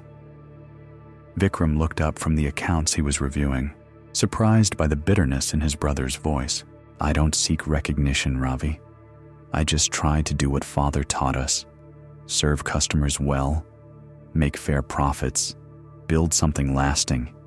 The business belongs to both of us equally. You know that. Equally in ownership, perhaps, but not equally in respect, not equally in influence. When traders come to discuss new partnerships, they ask for you. When customers have important orders, they want to speak with you. When people tell stories about successful businesses, they mention your name, not mine." There was truth in Ravi's complaint, but it was a truth that arose from natural differences in temperament and ability, rather than from any deliberate slight or systematic unfairness. Vikram simply possessed the kind of steady, decisive leadership that people instinctively trusted with important decisions. His presence conveyed reliability. His words carried the weight of careful consideration. His manner inspired confidence in nervous customers making significant purchases. Ravi, meanwhile, possessed a different kind of intelligence, more intuitive, more artistic, more sensitive to nuances that others missed. His suggestions improved their customers' final satisfaction enormously, but in ways that were felt long after purchase rather than recognized at the moment of decision. "What would you have me do?" Vikram asked, genuinely puzzled by his brother's resentment. "Should I refuse to make decisions? Should I send customers to you when they ask for the person in charge? Should I hide my opinions about market trends and supplier relationships?" "I don't know," Ravi admitted, his anger deflating into something more like despair. I just want to feel like I matter as much as you do. Like my contributions are valued as much as yours are. Like I'm not just your assistant in the business our father left to both of us." The conversation ended without resolution, but it planted seeds of discord that would grow steadily over the following months. Ravi began to notice every instance where Vikram received credit or recognition that he felt should have been shared. He started to interpret customers' natural tendency to address Vikram as the senior partner as evidence of his own diminished status. He began to resent not just the imbalance in recognition, but Vikram's apparent obliviousness to that imbalance. Vikram, meanwhile, found himself walking on increasingly fragile ground, trying to share credit and deflect praise without seeming artificial or patronizing. He began to second-guess natural responses, to overthink casual interactions with customers and suppliers, to carry a growing burden of guilt about advantages he had not sought and did not particularly want. The dynamic between them shifted gradually from easy partnership to careful navigation of wounded feelings and competitive comparison. Their conversations became strained, their decision-making processes complicated by underlying tensions, their shared work infected with a poison that neither fully understood how to address. The situation came to a crisis during the festival season, when their business traditionally experienced its highest sales and greatest demands. A wealthy merchant from a distant city arrived with an enormous order, fabric for his daughter's wedding that would require their most expensive materials and most careful attention to detail. The order was so large, so complex, and so potentially lucrative that it would significantly impact their year's profits. More importantly, it was the kind of prestigious commission that could establish their reputation in new markets and attract similar high-value customers in the future. The merchant, a man accustomed to dealing with business owners rather than employees, naturally addressed himself to Vikram, assuming he was speaking with the senior partner. Throughout their lengthy negotiation about specifications, timing, and pricing, he directed his questions and comments to Vikram, while treating Ravi as a helpful assistant whose opinions might be worth consulting, but whose authority was clearly secondary. Ravi felt each moment of this interaction like a blade turning in his chest. Here was their most important customer in years, placing their most significant order ever, and he was being treated like hired help in the business his father had left to him equally with his brother. When the merchant finally left after placing his order, Ravi's accumulated resentment exploded into open fury. "Did you see how he treated me?" he demanded. "Like I was your servant, like I had no stake in this business, no knowledge worth respecting, no authority to speak about our own goods and services." "He didn't know us," Vikram replied wearily, recognizing that they were approaching familiar territory, but hoping to avoid another painful confrontation. "He made assumptions based on first impressions. It happens all the time with new customers. And you did nothing to correct those assumptions. You let him think you were the sole owner, the only one whose opinion mattered. You accepted all the respect and attention while I stood there like your helper. What should I have done? Stopped in the middle of important negotiations to explain our partnership structure? insisted that he direct half his questions to you whether or not you were the best person to answer them. Sometimes the most important thing is serving the customer well, not ensuring that credit is distributed exactly equally. Ravi knew, intellectually, that Vikram was right about the priorities. But knowledge and feeling are different territories, and in his feelings, every moment of that interaction had been a confirmation of his worst fears about his diminished status, his overlooked contributions, his brother's willingness to accept unearned advantage. "You don't understand," Ravi said, his voice heavy with a pain that went far beyond this single incident. "You have never understood. Every day, in 100 small ways, the world tells me that I am less important than you are, and you just accept it as natural. You never fight it, never correct it, never seem to see how it affects me." The pain in his brother's voice finally penetrated Vikram's defenses, and he began to grasp the depth of suffering that their different positions had created. "I don't want to be more important than you," he said quietly. "I never asked for that. I never sought it. If anything, I would gladly share the burden of always being the one people look to for decisions, always being the one blamed when things go wrong, always being responsible for everyone else's livelihood.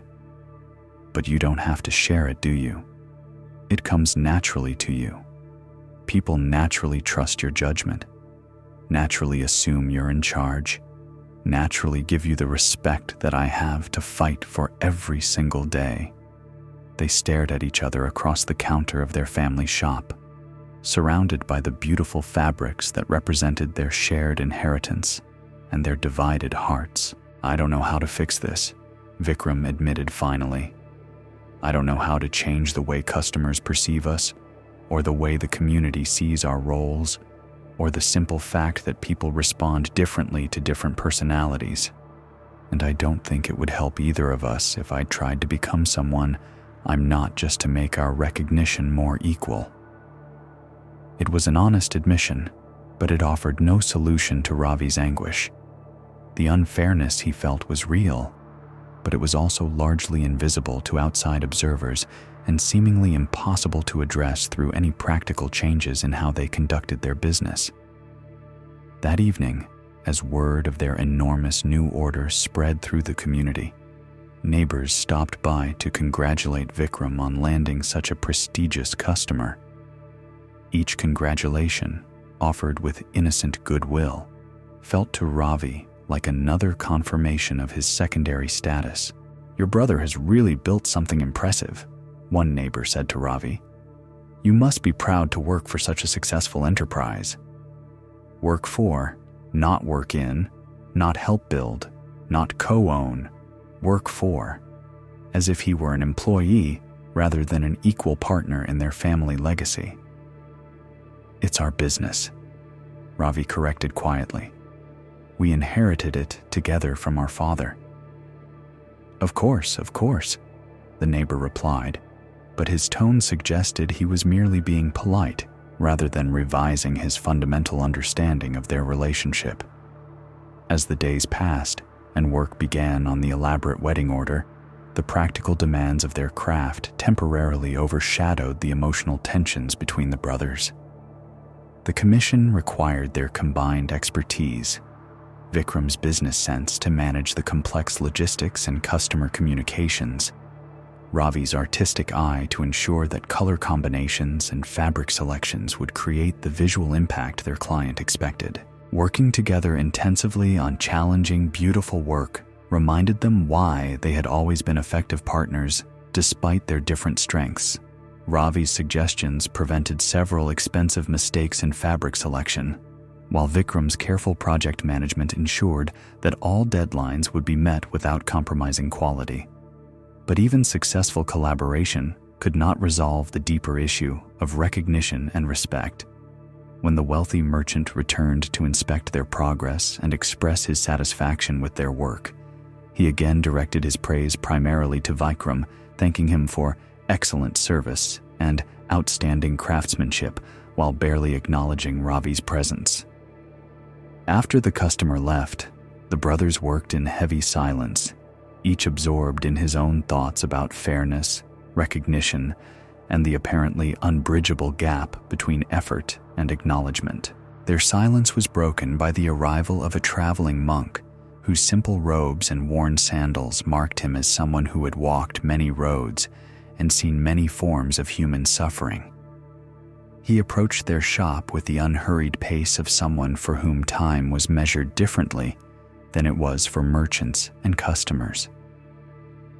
"Good evening, brothers," he said, and something in his tone suggested that he used the word brothers with full awareness of both its meaning and its complications. "Good evening, respected sir," Vikram replied, setting down his work and offering the conventional hospitalities. "How may we serve you?" "I am seeking cloth for new robes," the monk replied. "But more than that, I am curious about the sadness I sense in this place. Material success seems abundant here, but something else seems scarce."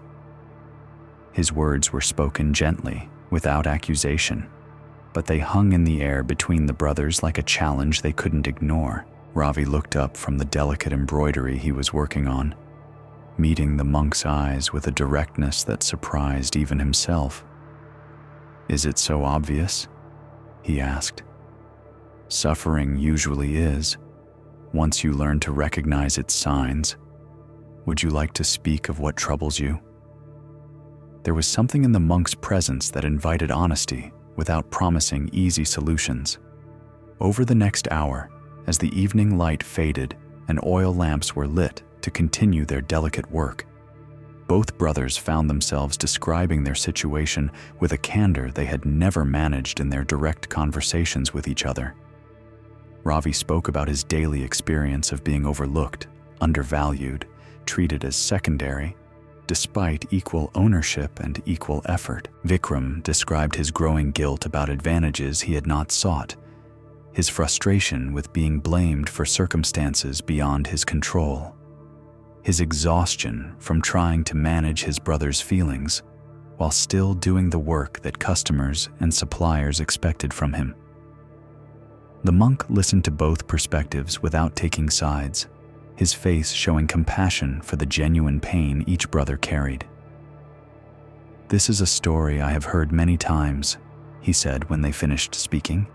"Not the details, which are unique to your situation, but the fundamental pattern. Two people comparing their different experiences and creating suffering from those comparisons." He picked up a piece of silk from their workspace, feeling its texture between his fingers. "Tell me," he said to Ravi, "is this fabric inferior because it serves a different purpose than cotton?" "Of course not. They're different materials with different qualities, different uses, different kinds of value." "And tell me," he said to Vikram, "does cotton fail because it cannot achieve the lustrous beauty of silk?" "No. Each material has its own strengths, its own appropriate uses. A good merchant understands and values those differences rather than ranking them." The monk smiled, returning the fabric to the counter. "Yet you have spent years ranking your different contributions, comparing your different forms of value, creating a hierarchy where none naturally exists." He paused, allowing his words to settle before continuing. "Ravi, you have been measuring your worth by the recognition you receive rather than by the value you create. Vikram, you have been carrying guilt for gifts you did not choose rather than simply stewarding those gifts wisely." Ravi felt something shift in his chest, not immediate relief, but the first crack in a wall of resentment he had been building for years. "But the recognition isn't equal," he said. "The respect isn't equal. People don't see our contributions as equal. And this unequal recognition makes your contribution less valuable in what way?" the monk asked gently. Ravi started to answer, then stopped. The question cut through his assumptions so directly that he couldn't find a coherent response. Your beautiful color sense, your ability to envision how fabrics will serve customers' needs, your artistic insights that prevent mistakes and enhance satisfaction, do these become less valuable when they are not publicly praised? No, Ravi admitted quietly, but it feels like they're less valuable when no one acknowledges them. Feelings and truth are often different countries, the monk replied. Your feelings of being undervalued are real and deserve compassion, but they are not the same thing as actually being undervalued. The customers who return again and again because their purchases exceed expectations, do they return because of recognition you received or because of value you created? Take a gentle breath. Notice how the air nourishes you without requiring applause, how your heart beats steadily without seeking recognition, how your body performs countless essential functions that no one praises, but which sustain the life that makes all achievement possible. Rest here for a moment with these questions about value and recognition, about the difference between worth and acknowledgement. There is more to explore about comparison and contentment, about finding peace with our unique contributions, even when they are not equally celebrated. The monk turned his attention to Vikram, whose face showed the particular exhaustion that comes from carrying burdens one never asked for. And you, elder brother, you have been apologizing for gifts that were given to you freely. Tell me, when customers seek your guidance, do they do so because you have manipulated them into believing you are superior to your brother? No, Vikram replied. They just seem to trust my judgment naturally. I don't understand why exactly. I've never claimed to know more than Ravi does. Yet you feel guilty about this natural trust, as if you had stolen something that rightfully belongs to another. Vikram nodded, recognizing the accuracy of the monk's observation. Guilt about natural gifts is like apologizing to a flower for blooming, to a river for flowing downhill, to the sun for shining brightly. These are not choices to feel ashamed of.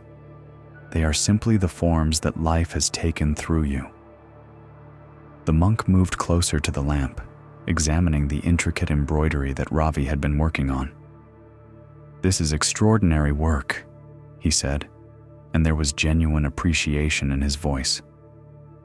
"I have seen skilled craftsmanship in many places, but this shows not just technique, but true artistic vision." Ravi felt a warmth in his chest that had been absent for months. The simple pleasure of having his work seen and valued for what it actually was, rather than measured against something else.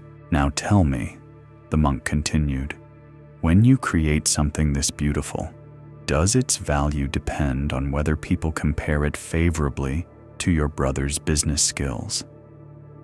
"No," Ravi said slowly. "The beauty exists whether or not anyone notices it. The skill required to create it is real whether or not anyone acknowledges it?" "Yes. And when your brother makes a wise decision that benefits your customers and your business, does that wisdom become less valuable because it is not combined with your particular artistic gifts?" "No," Ravi admitted. "Good judgment is good judgment, regardless of what other abilities the person does or doesn't have."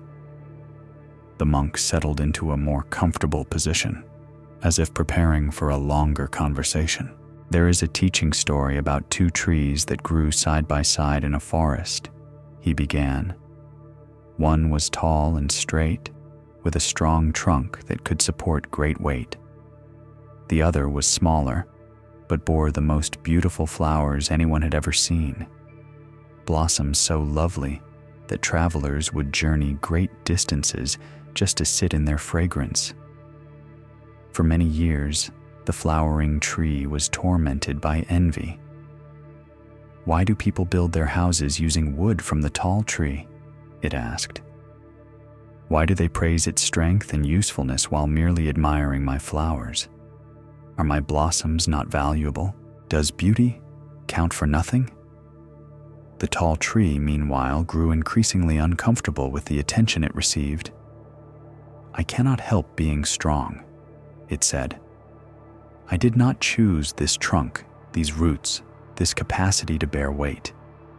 Why should I be praised for what I cannot control, while my friend's extraordinary beauty is treated as mere decoration? One day, a wise old gardener came to rest in the shade between them. He had been listening to their complaints for some time before he finally spoke. Tell me, he said to the flowering tree, if every tree in this forest were tall and strong like your neighbor, what would be lost? Beauty, the flowering tree replied immediately. Color, fragrance, the joy that comes from witnessing something lovely. And if every tree bore beautiful flowers like yours, what would be missing? Shelter, strong timber for building, shade that can be relied upon in all seasons. So you understand that both gifts are necessary, both serve essential purposes, both contribute something irreplaceable to the wholeness of the forest? Both trees nodded. Then why do you waste your energy comparing your different forms of value instead of celebrating the completeness that your differences create together? The monk paused, allowing the story to settle before continuing. The flowering tree had been measuring its worth by standards that were inappropriate to its nature. The tall tree had been apologizing for fulfilling its purpose perfectly. Both were suffering from the illusion that there is only one kind of value, only one way to matter, only one form of contribution worth respecting. Ravi felt something loosening in his chest, a knot of resentment and comparison that had been tightening for years. But people do respond differently to different kinds of contributions, he said. Some work is celebrated, some is ignored. Some people receive recognition, others don't. This isn't just in my imagination. You are absolutely right, the monk agreed. People do respond differently to different gifts. Some contributions are more visible, some more dramatic, some more easily understood and appreciated. This is simply how human nature works.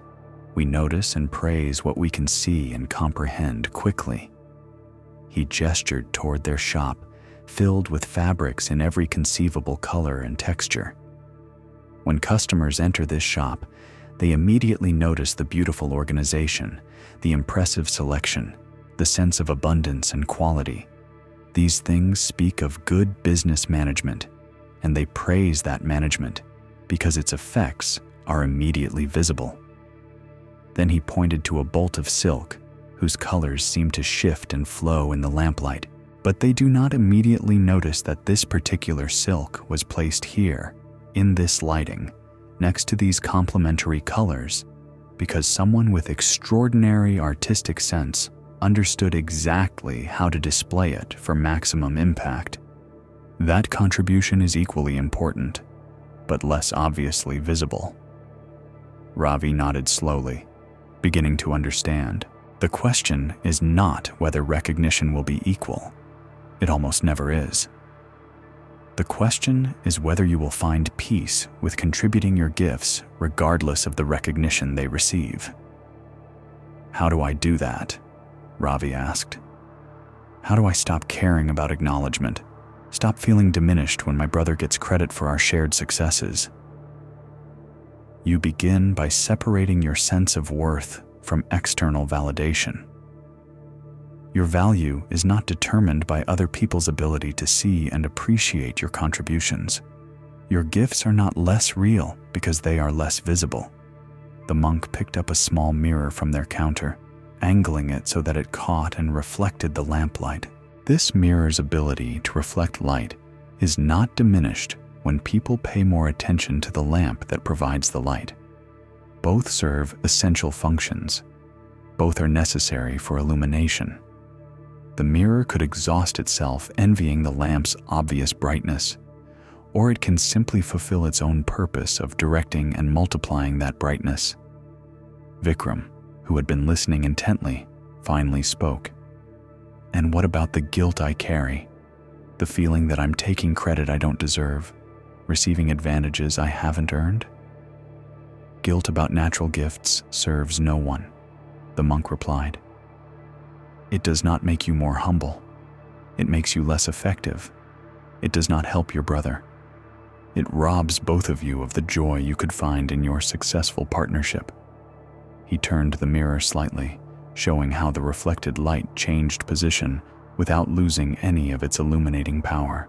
"Your gifts of leadership and judgment were not stolen from someone else. They are simply the form that life's creative force has taken through you. Steward them well. Use them in service of others, but do not apologize for them." The brothers sat in contemplative silence for several minutes, absorbing teachings that seemed to address wounds they had been carrying for years without fully understanding their nature. "There is one more part of this story," the monk said finally. "The most important part." He stood and walked to the window, looking out at the darkened street where occasional figures passed carrying oil lamps. The tall tree and the flowering tree eventually learned to stop comparing their gifts and started celebrating them. But the real transformation came when they began to see how their differences created something more beautiful than either could achieve alone. The strength of the tall tree provided the perfect support for the flowering tree's climbing vines. The beauty of the flowers attracted birds whose songs filled the strong tree's branches with music it could never create itself. Together, they became not just two separate trees, but a single, magnificent presence that travelers remembered for the rest of their lives. He returned to where the brothers sat, his presence somehow more luminous in the flickering lamplight. "Your different gifts, when combined with respect and appreciation rather than comparison and resentment, create something far more valuable than either could produce independently." Vikram's business wisdom provides the foundation and structure that allows Ravi's artistic vision to flourish. Ravi's aesthetic sense elevates and beautifies what might otherwise be merely functional commerce. The customers who return again and again do so not because of business skill alone, nor because of artistic vision alone, but because of the unique combination you create together. They may praise the more visible contributions, but they are actually responding to the wholeness that your partnership makes possible. Ravi looked across the workspace at his brother, seeing not the rival who received undeserved recognition, but the partner whose steady reliability had created the stable foundation that allowed his own creativity to flourish. Vikram met his gaze, recognizing not the burden of someone whose feelings needed constant management, but the collaborator whose insights had prevented countless mistakes and enhanced countless customer experiences. "How do we go forward?" Vikram asked. "How do we work together without the poison of comparison, without the weight of guilt and resentment?" "You practice gratitude for each other's gifts instead of measuring them against your own. You celebrate differences instead of resenting them. You remember that your purpose is not to receive equal recognition, but to create something valuable together." The monk began to gather his few possessions, preparing to continue his journey. When the wealthy merchant returns to collect his finished order, he may again direct most of his praise to the more visible partner. This is likely, but both of you will know the truth, that the beauty and quality he celebrates exists only because of your combined contributions. Let that knowledge be enough. As the monk prepared to leave, Ravi called after him, "What if I still feel the sting of being overlooked? What if the old resentment returns?" The monk paused at the doorway, his figure silhouetted against the star-filled sky. Then you remember that feelings are like weather. They come and go, but they do not change the fundamental landscape. Your worth remains constant regardless of whether the current weather includes recognition or neglect. Your contributions remain valuable regardless of whether they are currently being celebrated. He stepped into the night, but his final words drifted back to them clearly. Measure your success not by the praise you receive, but by the beauty and value you create. This is the path to contentment that no external circumstance can disturb. Left alone in their lamp-lit shop, surrounded by the fruits of their shared labor, the brothers sat quietly for a long time. The fabrics around them seemed to glow with renewed significance, not just as merchandise or artistic objects, but as evidence of what becomes possible when different gifts are combined with respect rather than competition. "I'm sorry," Ravi said finally, his voice soft but clear. "I'm sorry for the years of resentment, for making you feel guilty about gifts that serve our customers well, for poisoning our partnership with constant comparison. And I'm sorry for not seeing how my advantages affected you," Vikram replied, "for accepting recognition that belonged to both of us without finding ways to share it, for not understanding how invisible your contributions felt, even though they were essential to everything we accomplished." They returned to their work on the wedding order, but the quality of their collaboration had transformed. Where there had been tension and careful navigation of wounded feelings, there was now easy communication and mutual appreciation. Where there had been competition for recognition, there was now shared purpose in creating something beautiful. When the wealthy merchant returned several days later to inspect their completed work, he was effusive in his praise. The fabrics they had selected and prepared exceeded even his elaborate expectations, combining richness and elegance in ways that would make his daughter's wedding legendary throughout the region. "Exceptional work," he said to Vikram, as both brothers had anticipated he would. "I will recommend your shop to everyone I know who appreciates true quality." But this time, instead of feeling diminished by the misdirected praise, Ravi experienced deep satisfaction in the knowledge that his artistic contributions were essential to the excellence being celebrated. And instead of accepting the recognition awkwardly, Vikram found natural ways to include his brother in the conversation. "My brother's eye for color and texture was crucial to achieving this result," he said simply. "The beauty you're praising exists because of our combined attention to both business excellence and artistic vision." The merchant, who had initially barely noticed Ravi, looked at him with new interest and respect, recognizing that he was in the presence of true creative partnership rather than simple employee relationships. After the merchant left, carrying fabric that would create beauty far beyond their shop's walls, the brothers continued their work with a lightness they hadn't felt in years. "I understand now," Ravi said as he carefully folded a length of particularly exquisite silk. Recognition was never the real problem. The problem was that I had forgotten the actual value of what I contribute. I was so focused on whether people noticed my work that I stopped finding satisfaction in the work itself. And I had started to believe that receiving recognition was somehow wrong, Vikram added, instead of simply accepting it gratefully and using whatever influence it gives me to serve our customers and our partnership better. Let us pause here and take a gentle breath.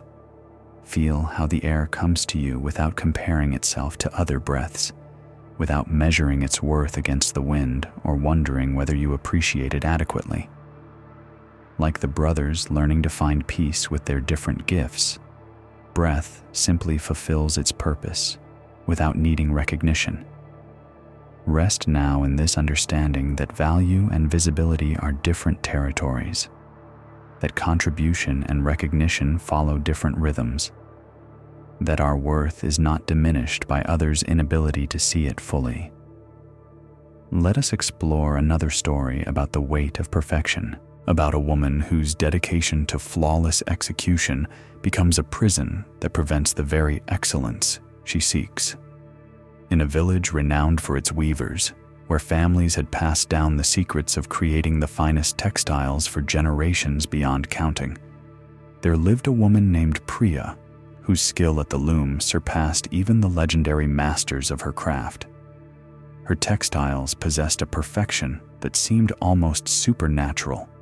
Every thread precisely placed, every pattern executed with mathematical accuracy, every color transition so gradual and subtle that the eye could follow its flow like water moving through light. But Priya's extraordinary skill had become both her greatest gift and her deepest torment. What had begun as natural talent carefully cultivated through years of devoted practice had evolved into an obsession with flawlessness that dominated every aspect of her work and gradually consumed her peace of mind. She could not bear to complete any piece that contained the smallest imperfection. A single thread slightly thicker than the others, a color variation so minute that no one else could detect it, a pattern element that deviated by the width of a hair from perfect symmetry. Any of these microscopic flaws would compel her to unravel hours or even days of work and begin again. Her small house was filled with partially completed textiles, beautiful beyond imagination, but abandoned at various stages, because Priya had discovered some tiny fault that made continued work unbearable. Looms held half-finished pieces that would have been treasured by any other weaver, but which represented failure in Priya's uncompromising vision of what her work should be. Just finish something. Her younger sister Mira would plead when she visited and saw the latest magnificent creation being systematically destroyed because of some imperceptible flaw. Anything, one piece, completed and sold, so you can feed yourself properly and repair your roof and buy the materials you need for the next project. But Priya could not bring herself to release work that fell short of the absolute perfection she knew was possible. Each abandoned piece felt like a compromise of her deepest values, a betrayal of the standards that had driven her to develop such extraordinary skill in the first place. "You don't understand," she would reply, her hands never pausing in their methodical unraveling of threads that represented weeks of careful labor. "If I allow myself to accept imperfection once, I will begin to accept it always. Excellence is not something you can pursue casually, part-time, with exceptions and compromises. It requires complete commitment, no matter the cost." Years passed in this pattern.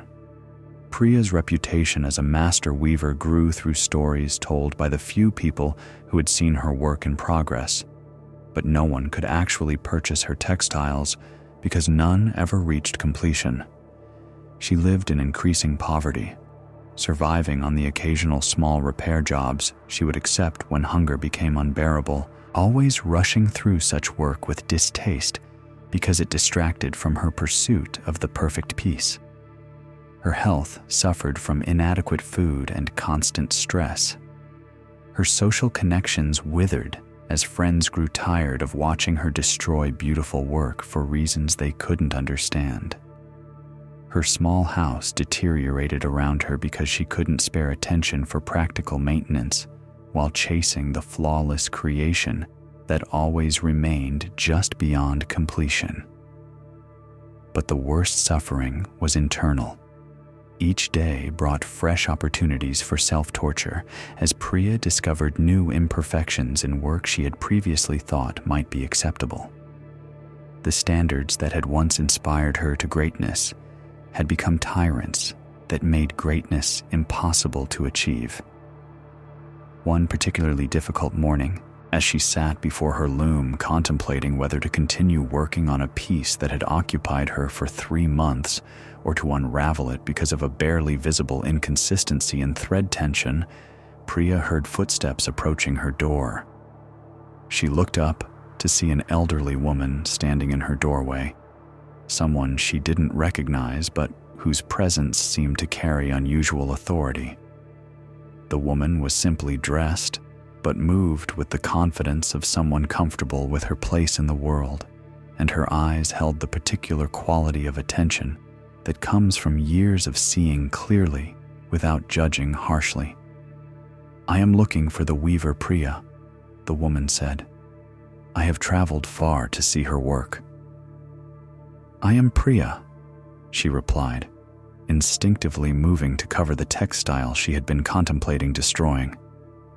"But I'm not. I don't have anything ready for viewing. My work is not yet." She trailed off, unable to complete the familiar explanation of why her extraordinary skill had never produced anything available for others to appreciate. The woman stepped into the house, and her eyes immediately took in the evidence of Priya's dilemma: the multiple looms holding partially completed masterpieces, the piles of unraveled thread that had once been nearly finished textiles, the visible signs of someone whose pursuit of excellence had become a form of self-destruction. "I see," the woman said quietly, and there was so much understanding in those 2 words that Priya felt tears beginning to form. "I have heard about your skill," the woman continued, moving closer to examine one of the abandoned pieces. "They say you create textiles of unprecedented beauty, that your technique surpasses anything seen in this region for generations. But I have never completed anything," Priya said, her voice breaking slightly. "Never finished a single piece that meets the standards I know are possible. I keep finding flaws, keep discovering imperfections that make the work unacceptable." The woman walked slowly around the room, taking in the scope of Priya's accumulated almost masterpieces with the careful attention of someone who understood both the achievement and the tragedy they represented. "Tell me," she said finally, settling onto a cushion near Priya's current loom. "What do you imagine will happen when you finally create the perfect textile?" The question surprised Priya by its directness. She had spent so many years focused on the obstacles to perfection that she had rarely considered what lay beyond that achievement. I will know that I have fulfilled my potential, that I have created something worthy of my abilities, something that justifies all the time and effort and sacrifice. And after that, after you complete one perfect piece, then I will create another and another, each one perfect, each one a true expression of what is possible when craft is pursued without compromise. The woman nodded thoughtfully, her fingers unconsciously stroking the fine weave of the abandoned textile nearest to her. "And how will you know when a piece is perfect? When it contains no flaws, when every element is exactly as it should be, when I can examine it completely and find nothing that could be improved." "I see. And in all your years of work, all your accumulated skill and experience, have you ever reached that point? Ever found yourself looking at a piece with complete satisfaction, unable to detect any room for improvement?" Priya was quiet for a long moment, forced to confront the uncomfortable truth that the woman's gentle questioning revealed. "No," she admitted finally. "The closer I come to what I thought was perfection, the more subtle flaws I discover. My ability to detect imperfection has grown along with my skill, so the target keeps moving further away. So the standard you are pursuing becomes more demanding as you become more capable of meeting it? Yes, it's like trying to catch my own shadow. The closer I get, the more it moves away from me." The woman smiled with what seemed like recognition rather than sympathy. "I once knew a potter who faced exactly this dilemma," she said. "He was so skilled that he could create vessels of extraordinary beauty and technical perfection. But like you, he could never complete anything because he always found flaws that made his work unacceptable to his own standards." Priya leaned forward, hungry for any story that might shed light on her situation. What happened to him?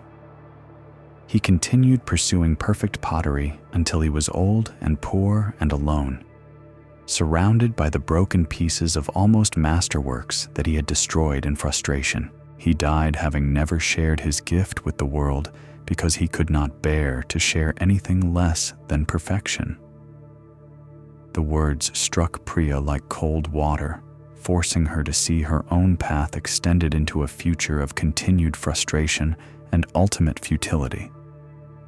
"But surely," she said, her voice almost pleading, "there must be some way to achieve true perfection, some level of skill that makes flawless work possible?" "Tell me," the woman replied, instead of answering directly. "What do you see when you look at this piece you've been working on?" She gestured toward the textile on Priya's current loom, and Priya immediately began cataloging its failures. "The tension in the third section is slightly uneven. The blue thread varies in thickness by amounts so small they're barely measurable, but they create tiny irregularities in the surface. The pattern alignment is off by perhaps half a thread width in 2 places. And what else do you see?" "What do you mean?" "Beyond the flaws, what else is present in this work?" Priya looked again, trying to understand what the woman was asking her to notice. I'm not sure what you want me to see." "Look not as a critic searching for imperfections, but as someone encountering this textile for the first time. What would that person experience?" Priya tried to shift her perspective, to see her work through fresh eyes rather than through the magnifying lens of her perfectionist standards. It was surprisingly difficult. Her habitually critical gaze kept drawing her attention to the familiar flaws. But gradually, with effort, she began to see what someone else might see. Colors that seemed to breathe and flow like living light, patterns that created a sense of movement and depth that drew the eye deeper with each viewing, an overall harmony that spoke of profound understanding of how visual elements could work together to create beauty.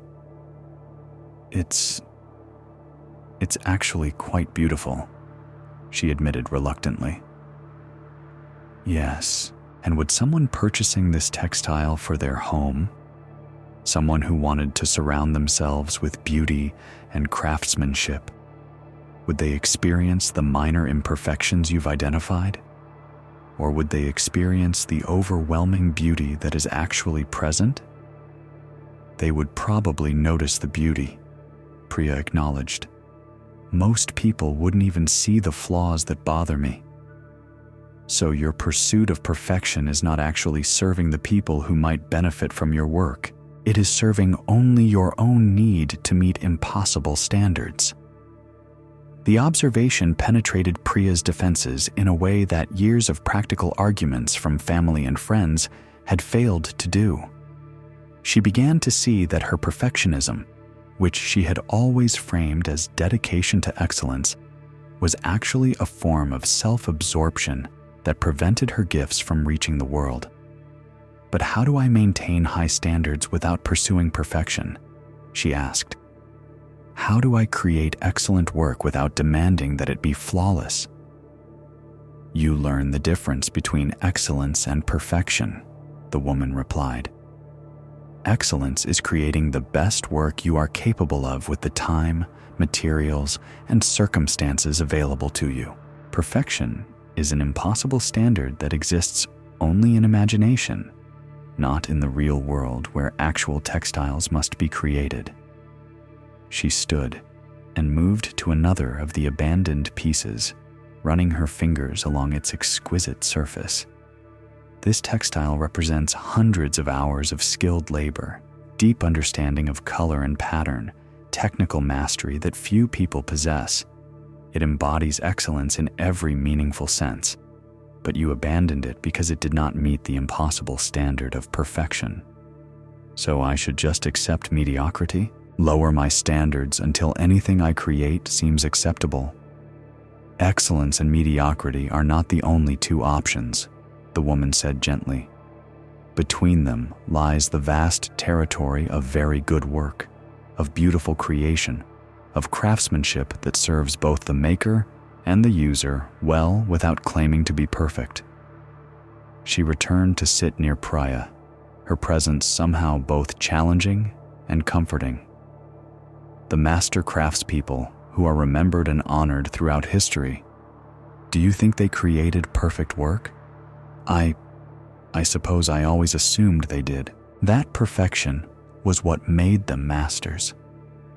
They became masters by creating excellent work consistently, by sharing their gifts generously, by understanding that the purpose of craft is to serve beauty and function in the real world, not to achieve impossible theoretical standards. The woman paused, allowing this perspective to settle before continuing. If you examine the most celebrated textiles in the world, textiles that are treasured in palaces and temples, you will find imperfections, variations in thread, small asymmetries, places where the human hand is visible in ways that perfect machinery would never allow. But these imperfections do not diminish their value. They are evidence of the human touch that makes handcraft precious. Priya felt something shifting in her understanding, like a knot slowly loosening after years of being pulled tighter. You're saying that imperfection is not the enemy of beauty? I'm saying that the attempt to eliminate all imperfection often eliminates beauty as well. The slight variations, the evidence of human hands and human decisions, the small irregularities that show work was created by a living person rather than a perfect machine. These things give craft its soul, its connection to the people who will use and treasure it. Take a gentle breath. Notice how this breath is not identical to the previous one, not perfectly controlled or measured, yet it nourishes you completely. Like the textiles we create, like the work we offer to the world, breath accomplishes its essential purpose without needing to achieve impossible perfection. Rest here with this understanding that excellence and perfection occupy different territories, that beauty emerges from skilled human effort rather than from impossible flawlessness, that our gifts serve others best when we share them generously, rather than withholding them until they meet imaginary standards. Let us continue with Priya's journey toward discovering how to create with excellence rather than perfectionism, how to share her gifts without compromising her deep commitment to quality. The woman reached into a small bag she carried and withdrew a piece of cloth unlike anything Priya had ever seen. It was clearly ancient, woven with techniques that predated current methods, but it radiated a presence that made all of Priya's abandoned masterpieces seem somehow lesser by comparison. This textile was created over 200 years ago by a weaver whose name has been forgotten, the woman said, spreading it carefully across her lap. It was found in a merchant's house where it had been treasured for generations as their most precious possession. Priya leaned forward to examine the cloth more closely. What she saw challenged every assumption she had developed about quality and value. The piece was full of what her perfectionist eye would classify as flaws, variations in thread thickness, slight irregularities in pattern repetition, areas where the tension had been uneven enough to create subtle ripples in the surface. But despite these technical imperfections, or perhaps because of them, the textile possessed a quality that none of her own technically superior work had achieved. It seemed alive somehow, as if the slight variations in human touches had given it a soul that perfect regularity could never create. "Do you see the imperfections?" the woman asked. "Yes," Priya whispered. "Many of them." "And do they diminish the beauty?" Priya studied the ancient cloth for a long time before answering. The variations in thread created subtle plays of light and shadow that gave the surface a richness no perfectly uniform weave could match. The slight irregularities in pattern made the eye linger, discovering new relationships and harmonies with each viewing. The evidence of human hands and human decisions gave the piece a warmth that spoke of someone's caring attention, someone's dedication to creating something beautiful despite the limitations of mortal skill and earthly materials. "No," she said finally. "Somehow they enhance it. They make it more alive than perfection could ever be."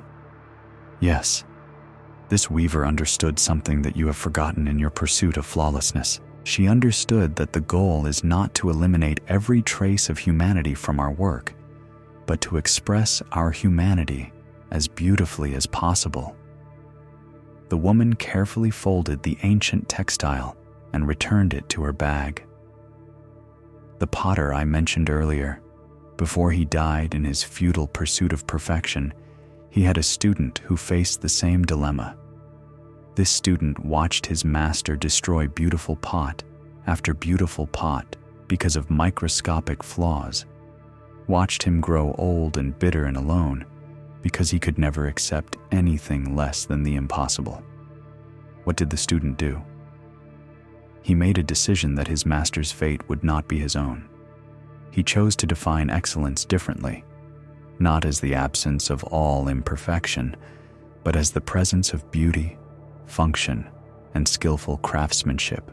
He began finishing his work, sharing it with the world, allowing people to benefit from his gifts, even though those gifts were expressed through human hands in an imperfect world. Priya felt a stirring of something she hadn't experienced in years. Hope mixed with terror at the thought of actually completing something, of releasing work that contained the flaws she had trained herself to see with such painful clarity. And what happened to him? He became known throughout the region for pottery that brought joy to daily life. People saved money to purchase his bowls and cups because using them was a daily reminder that beauty was possible, that ordinary activities could be elevated through contact with skillful craft. His work was not perfect, but it was excellent, and it served its purpose of adding beauty and meaning to human life.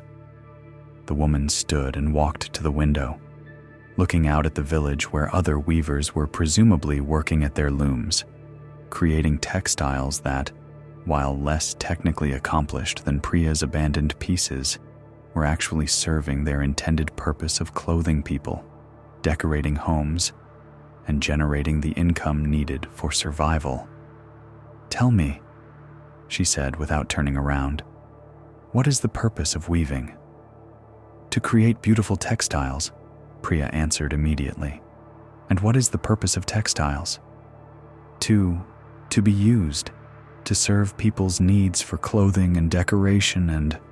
She trailed off, beginning to see where the questioning was leading. "Yes, to be used, to fulfill their function in the world. A textile that is never completed, never shared, never used, no matter how technically perfect it might theoretically become, serves no purpose at all. It is like a song that is never sung, a meal that is never eaten, a gift that is never given." The woman turned back to face Priya, and her expression held both compassion and challenge. "Your pursuit of perfection has not made you a better weaver. It has prevented you from being a weaver at all. You have become, instead, a perpetual student, eternally preparing for work you never allow yourself to complete." The truth of this observation hit Priya like a physical blow. She looked around at her house, filled with almost masterpieces, and saw them suddenly as evidence not of high standards, but of paralysis, not of dedication to excellence, but of fear disguised as perfectionism. "How do I change?" she asked, her voice small and uncertain. "How do I finish something when I can see so clearly what's wrong with it?" You begin by remembering why you started weaving in the first place. Was it to create perfect textiles, or was it to create beauty? Priya thought back to her childhood, to the first time she had watched her grandmother work at the loom, to the wonder she had felt seeing threads transform into patterns and colors that seemed to capture light itself. "To create beauty," she said quietly. "And have you created beauty?" Priya looked around at her abandoned works, trying to see them as a stranger might, without the magnifying lens of her critical perfectionism. "Yes," she admitted, "I have created beauty. Just never finished creating it. Beauty that is hidden serves no one. Your gift is not meant for your eyes alone.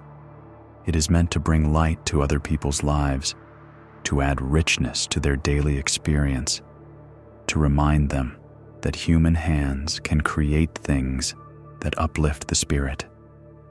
The woman moved to Priya's current loom, studying the piece that had been occupying her attention for months. "This work is ready to be completed, is ready to be, not perfect, but ready. It has achieved the level of excellence that serves its purpose, that honors your skill, that will bring joy to whoever receives it. But the flaws," Priya began, "will be invisible to everyone except you, and even to you, they will become less important as time passes, and you see how much pleasure this textile brings to its eventual owner."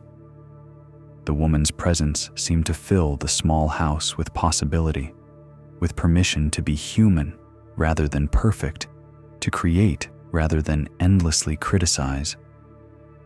"I want you to try an experiment," she continued. "I want you to spend 1 week completing this piece, not perfecting it, but completing it, finishing the pattern, securing the ends, removing it from the loom. Can you do this?" Priya felt a familiar panic rising in her chest at the thought of permanently finishing work that contained visible flaws. What if I regret it? What if I look at it completed and see mistakes that could have been corrected if I had just worked longer? Then you will have learned something valuable about the difference between regret and wisdom. But more likely, you will discover that completion brings a satisfaction that perpetual revision can never provide. The woman gathered her things, preparing to continue her journey. "I will return in 1 week," she said. "When I do, I hope to see your first completed textile in years, ready to fulfill its purpose in the world." After the woman left, Priya sat alone with her loom and the challenge that had been placed before her. The piece stretched before her, perhaps 3 days' work from completion, if she could resist the urge to unravel and restart sections that didn't meet her usual impossible standards. She began to work, but differently than she had worked in years. Instead of scrutinizing each thread for perfection, she focused on the overall effect she was creating. Instead of stopping to examine every small variation, she maintained the rhythm of weaving that allowed the work to flow from her hands like water, finding its natural course. The first day was agony. Every instinct trained over years of perfectionist practice screamed at her to stop, to examine, to find and eliminate the tiny flaws she could sense accumulating in the work. But she forced herself to continue, to trust that excellence could coexist with imperfection, that beauty could emerge even from work that contained human limitations. The second day was slightly easier. The rhythm of consistent progress created its own momentum, its own logic that made stopping seem more disruptive than continuing. she began to notice how the slight variations in her weaving created subtle textures and plays of light that uniform perfection could never achieve. By the third day, something extraordinary happened. For the first time in years, Priya found herself entering the meditative state that had originally drawn her to weaving, a condition of absorbed attention where the work flowed through her without the constant interference of critical analysis. Her hands remembered skills that preceded her perfectionist obsession, techniques that had developed through years of practice before self-criticism had made spontaneous creation impossible. When she finally secured the last threads and lifted the completed textile from her loom, Priya experienced something she had almost forgotten: the deep satisfaction of work brought to completion, of potential transformed into reality, of gifts shared rather than hoarded. The piece was not perfect. She could still see the flaws that would have sent her into spirals of self-criticism in previous years. But she could also see something else: the overall beauty that emerged from skilled craftsmanship applied consistently and generously, the harmony that arose from human creativity working within natural limitations rather than fighting against them. Take a gentle breath. Feel how completion exists in this moment, how each breath fulfills its purpose without needing to be perfect, how the simple act of receiving and releasing air creates the rhythm that sustains all life and all work. Let us pause here, with Priya holding her first completed textile in years, learning that excellence and completion can coexist with human limitations. There is more to discover about how creativity flows when we release impossible standards, how our gifts serve others best when we share them with generous imperfection rather than withholding them for flawless perfection. Rest now. Allow your shoulders to soften, your jaw to release. Notice how your body performs countless complex functions without requiring perfection. How your heart beats steadily despite its human rhythms. How life itself demonstrates the beauty that emerges from skilled functioning rather than impossible flawlessness. Let us return to our storytellers to discover what happens when Priya's completed work meets the world, when gifts are finally released to serve their intended purpose. When the elderly woman returned exactly 1 week later, she found Priya's house transformed.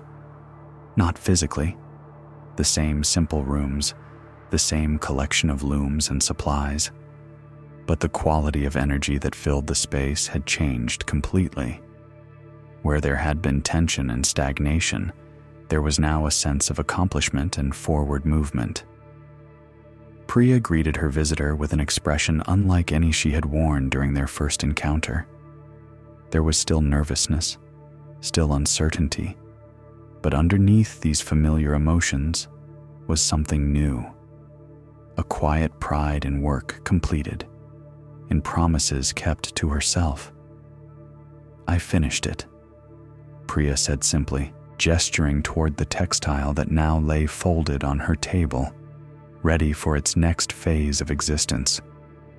The woman approached the finished piece with the careful attention of someone who understood that she was witnessing not just craft, but transformation. She unfolded the textile slowly, allowing its colors and patterns to reveal themselves gradually. What she saw was extraordinary, not because it was perfect, but because it was complete. The beauty that had been trapped in perpetual revision for months had finally been allowed to manifest fully. The slight imperfections that had tortured Priya during creation were completely invisible in the context of the overall harmony and skill that the piece demonstrated. "This is magnificent work," the woman said, and there was genuine appreciation in her voice. "How do you feel looking at it completed?" Priya studied her own creation, trying to separate her habitual critical analysis from her actual emotional response to seeing months of effort finally brought to fulfillment. "Proud," she said, the word surprising her as she spoke it. "I feel proud. Not perfect, but proud of what I accomplished. Proud that I trusted the process enough to let it be finished. And the flaws you were so concerned about? They're still there. I can see them if I look for them. But they don't seem to matter as much when the piece is complete.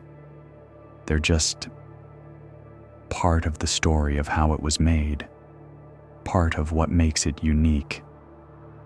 The woman smiled with the satisfaction of a teacher whose student has grasped not just information, but wisdom. "Now you understand the difference between perfection and excellence. This textile is excellent. It demonstrates mastery of your craft, deep understanding of color and pattern, careful attention to quality. It will bring beauty into someone's life for many years. That is what excellence accomplishes." She began folding the textile carefully, her movements showing respect for both the work and the breakthrough it represented. "What will you do with it?" I don't know," Priya admitted. "I haven't sold anything in so long that I'm not sure how to begin. There is a merchant in the next village who specializes in fine textiles for wealthy households. I believe he would be very interested in work of this quality." The suggestion both thrilled and terrified Priya. To actually sell her work meant releasing it completely into the world, accepting that other people would use it, perhaps criticize it, certainly judge it by standards different from her own perfectionist requirements. What if he doesn't like it? What if he sees flaws that make it unsellable? Then you will learn something valuable about how your work appears to other eyes. But more likely, you will discover that excellence is recognized and valued even when it coexists with minor imperfections. The woman rose to leave, but paused at the doorway. "I have one more challenge for you. While you are considering whether to take this piece to market, I want you to begin working on another. Not to perfection, but to completion.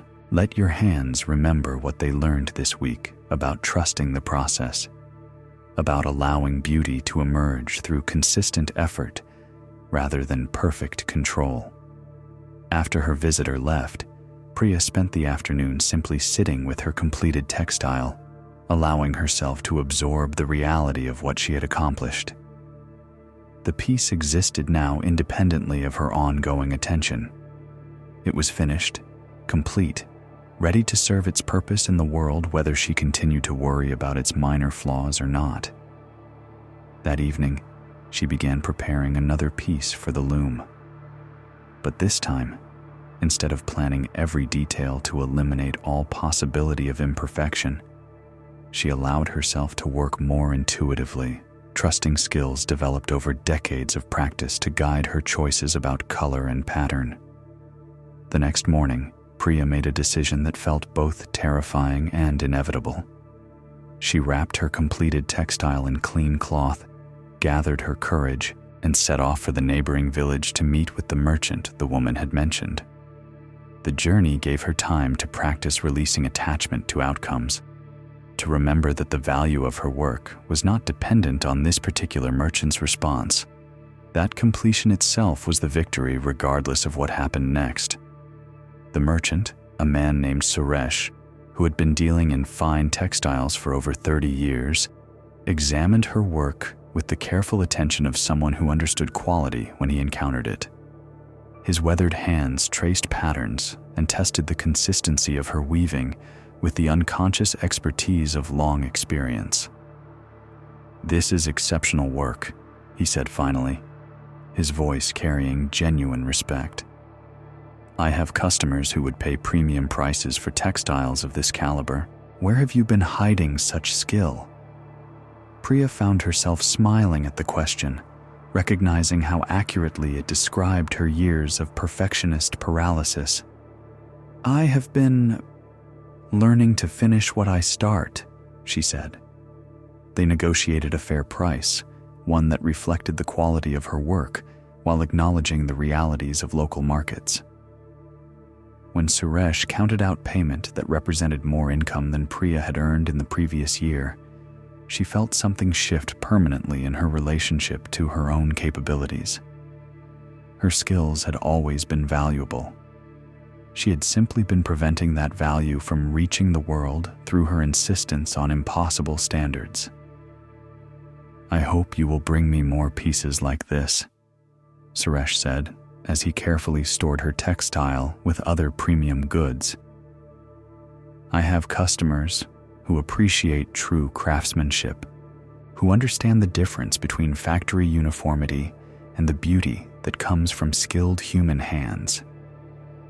Walking home with payment for her work, Priya felt lighter than she had in years. Not because the money solved her practical problems, though that was certainly a relief, but because she had finally broken through the barrier that had separated her gifts from their intended purpose. Over the following weeks, she established a new rhythm of work. Each piece was planned and executed with care, with attention to quality and beauty, but also with acceptance that human skill working with natural materials would always produce variations that no amount of effort could eliminate. Instead of fighting these variations, she began to see them as opportunities for creativity, as chances to develop new solutions and explore new possibilities. A thread that was slightly thicker than intended might suggest a subtle texture variation. A color that didn't match perfectly might lead to unexpected harmonies that rigid adherence to the original plan would never have discovered. Her productivity increased dramatically as she stopped destroying nearly completed work in pursuit of impossible perfection. But more importantly, her relationship to her craft was transformed from a source of torture into a source of joy. Each completed piece brought the satisfaction of work brought to fulfillment, of skills employed in service of beauty, of gifts shared rather than hoarded. The minor imperfections that had once paralyzed her became signatures of human creativity, evidence that her textiles were made by caring hands rather than indifferent machines. Suresh began requesting specific pieces, describing what his customers were seeking and trusting Priya to interpret those needs through her own aesthetic understanding. Other merchants heard about her work and began making inquiries. Word spread through the network of textile dealers that a master weaver had finally begun sharing her gifts with the world. But the most significant change was internal. Priya discovered that excellence achieved through acceptance of human limitations was far more satisfying than perfection pursued through endless revision.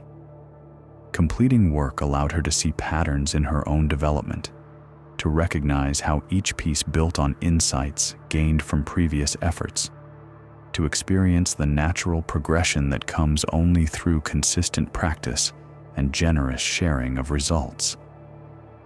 6 months after her encounter with the traveling woman, Priya's house had been transformed.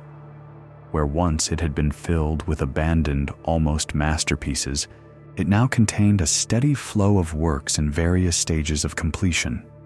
Some pieces were being planned, others were actively in progress. Still others were completed and ready for delivery to merchants who had learned to value her unique combination of technical skill and creative vision.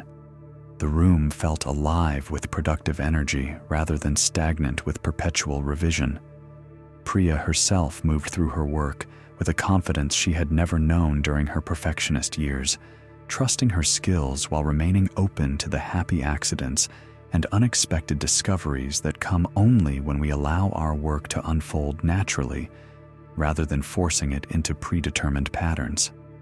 One evening, as she worked by lamplight on a piece that would be completed the following day, Priya reflected on the woman's teaching about the difference between excellence and perfection. She could see now that perfectionism had been a form of fear disguised as high standards. Fear of criticism, fear of failure, fear of allowing her work to be judged by the messy standards of the real world, where people needed beautiful textiles more than they needed theoretical flawlessness. Excellence, by contrast, was about generous application of skill in service of beauty and function. It was about creating the best work possible within the constraints of time, materials, and human capability, then releasing that work to fulfill its purpose rather than withholding it in pursuit of impossible improvement. Her textiles now carried a quality they had never possessed during her perfectionist period, the quality of completion, of fullness, of gifts offered freely rather than grudgingly. People who purchased her work didn't just acquire beautiful objects, they received evidence that human hands could create things that elevated daily life, that ordinary activities like eating and sleeping and gathering with family could be enhanced through contact with skillful craft. The slight imperfections that she had once seen as failures now seemed like signatures, proof that each piece had been created by someone who cared enough to spend weeks or months bringing beauty into existence through patient attention and accumulated skill. Take a gentle breath. Notice how this breath serves its purpose completely without being perfect, how it nourishes your body through natural rhythms rather than flawless control, how the most essential processes of life demonstrate excellence through consistent function rather than impossible perfection. Let us pause here, with Priya discovering the satisfaction that comes from sharing our gifts generously rather than withholding them until they meet impossible standards. There is more to explore about how completion creates its own form of beauty, how our work serves others best when we release it into the world with trust rather than clinging to it in fear. Rest now. Allow your hands to soften, your shoulders to release the tension of striving. Feel how your body accomplishes countless complex tasks through skilled functioning rather than perfect control.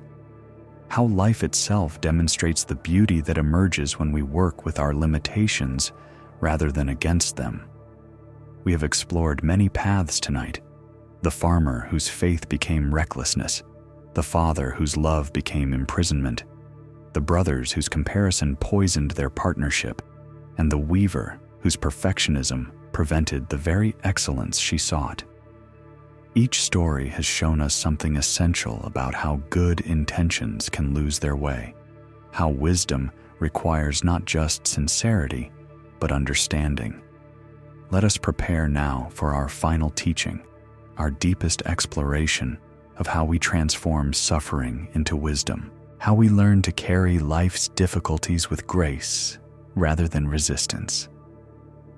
There once lived an old woman named Devi in a mountain village where winters were harsh and summers brief, where survival depended on accepting what could not be changed while working skillfully with what remained possible. She had lived through famines and floods, through the deaths of children and the loss of everything she had built, through seasons of plenty and years of scarcity that tested every assumption about how life should unfold. But Devi had learned something that transformed every difficulty into teaching, every loss into deeper understanding of what could not be taken away. She had discovered that beneath all the changing circumstances of external life lay something unchangeable, not happiness or success or comfort, but the capacity to meet whatever arose with presence, with acceptance, with the kind of love that includes even the most difficult experiences. Young people came to her seeking advice about their troubles, expecting her to offer solutions or explanations that would make their problems disappear. Instead, she would listen with complete attention, then speak words that seemed simple, but carried depths they would understand only years later. Life brings what it brings, she would say. Our work is not to demand different gifts, but to receive what is offered with as much grace as we can manage. When pressed to explain how one develops such grace, how one learns to accept the unacceptable, she would smile with the patience of someone who had discovered that some teachings can only be absorbed slowly, through lived experience rather than intellectual understanding. You practice, she would say simply. Every loss is practice for letting go. Every disappointment is practice for acceptance. Every difficulty is practice for finding strength you did not know you possessed. After many years of practice, you discover that nothing can disturb the deep peace that comes from no longer fighting with reality. As her final winter approached and her body grew frail, but her eyes remained luminous with understanding, visitors would ask what she had learned from a lifetime of meeting hardship with wisdom. I learned that love is not a feeling that comes and goes, she would whisper, her voice soft but clear as spring water. Love is a way of meeting whatever arises, with openness, with presence, with trust that even the most difficult experiences serve some purpose in the great mystery of existence. This love cannot be disturbed by circumstances. It is always available, always sufficient, always exactly what is needed.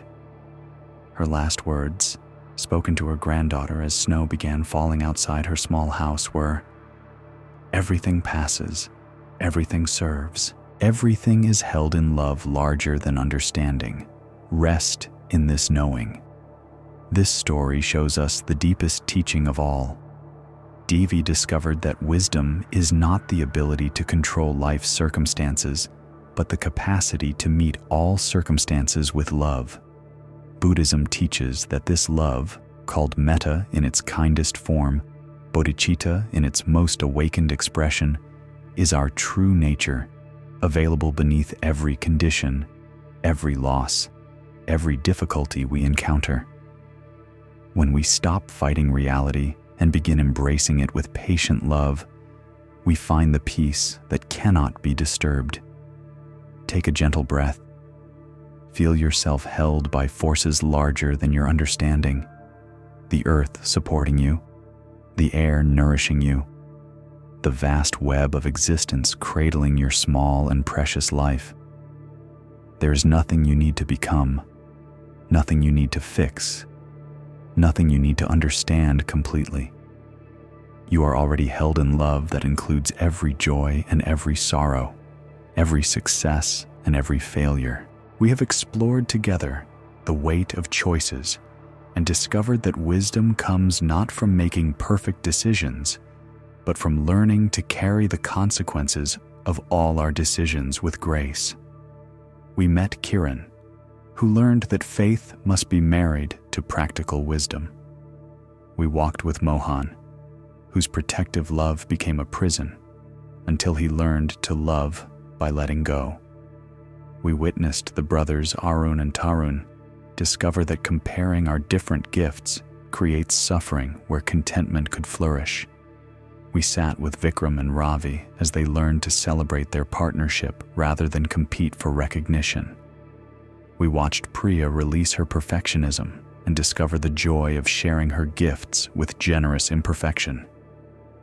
And finally, we met Devi, who showed us how a lifetime of practice transforms every difficulty into deeper love. All of these teachings point to the same truth. Life brings what it brings, but we can choose how we carry what we receive. We can resist and suffer twice, once from the circumstance itself, and again from our resistance to it. Or we can practice the ancient art of acceptance, learning to meet whatever arises with presence, with wisdom, with love that includes even the most challenging experiences. Your own life has brought you difficulties that felt impossible to bear, yet here you are, breathing, listening, still capable of receiving wisdom and finding peace. This is evidence of your deeper strength, your natural capacity to transform suffering into understanding, challenge into growth, loss into deeper appreciation for what remains. Let your breathing soften now. Feel your shoulders release the weight they have been carrying. Allow your jaw to soften, your forehead to smooth. There is nothing you need to solve tonight, nothing you need to fix or understand or accomplish. Simply rest in the knowing that you are held by love larger than your understanding, supported by wisdom deeper than your thinking mind, cradled in presence that includes every part of your experience without requiring any of it to be different than it is. You don't need to be perfect to be loved. You don't need to understand everything to be wise. You don't need to control circumstances to find peace. The deepest teachings are already alive within you, available in each moment you remember to breathe, to soften, to meet what is with acceptance rather than resistance. Let everything soften now. Let every burden be held by forces larger than yourself. Let every worry dissolve into the vast spaciousness that surrounds all concerns. You can simply be here, simply rest, simply allow yourself to be exactly as you are in this perfect, temporary, precious moment. Everything is complete as it is. You are already home. Simply be here. Let go. Rest. Sleep well, and thank you for joining us at Sleepy Monk.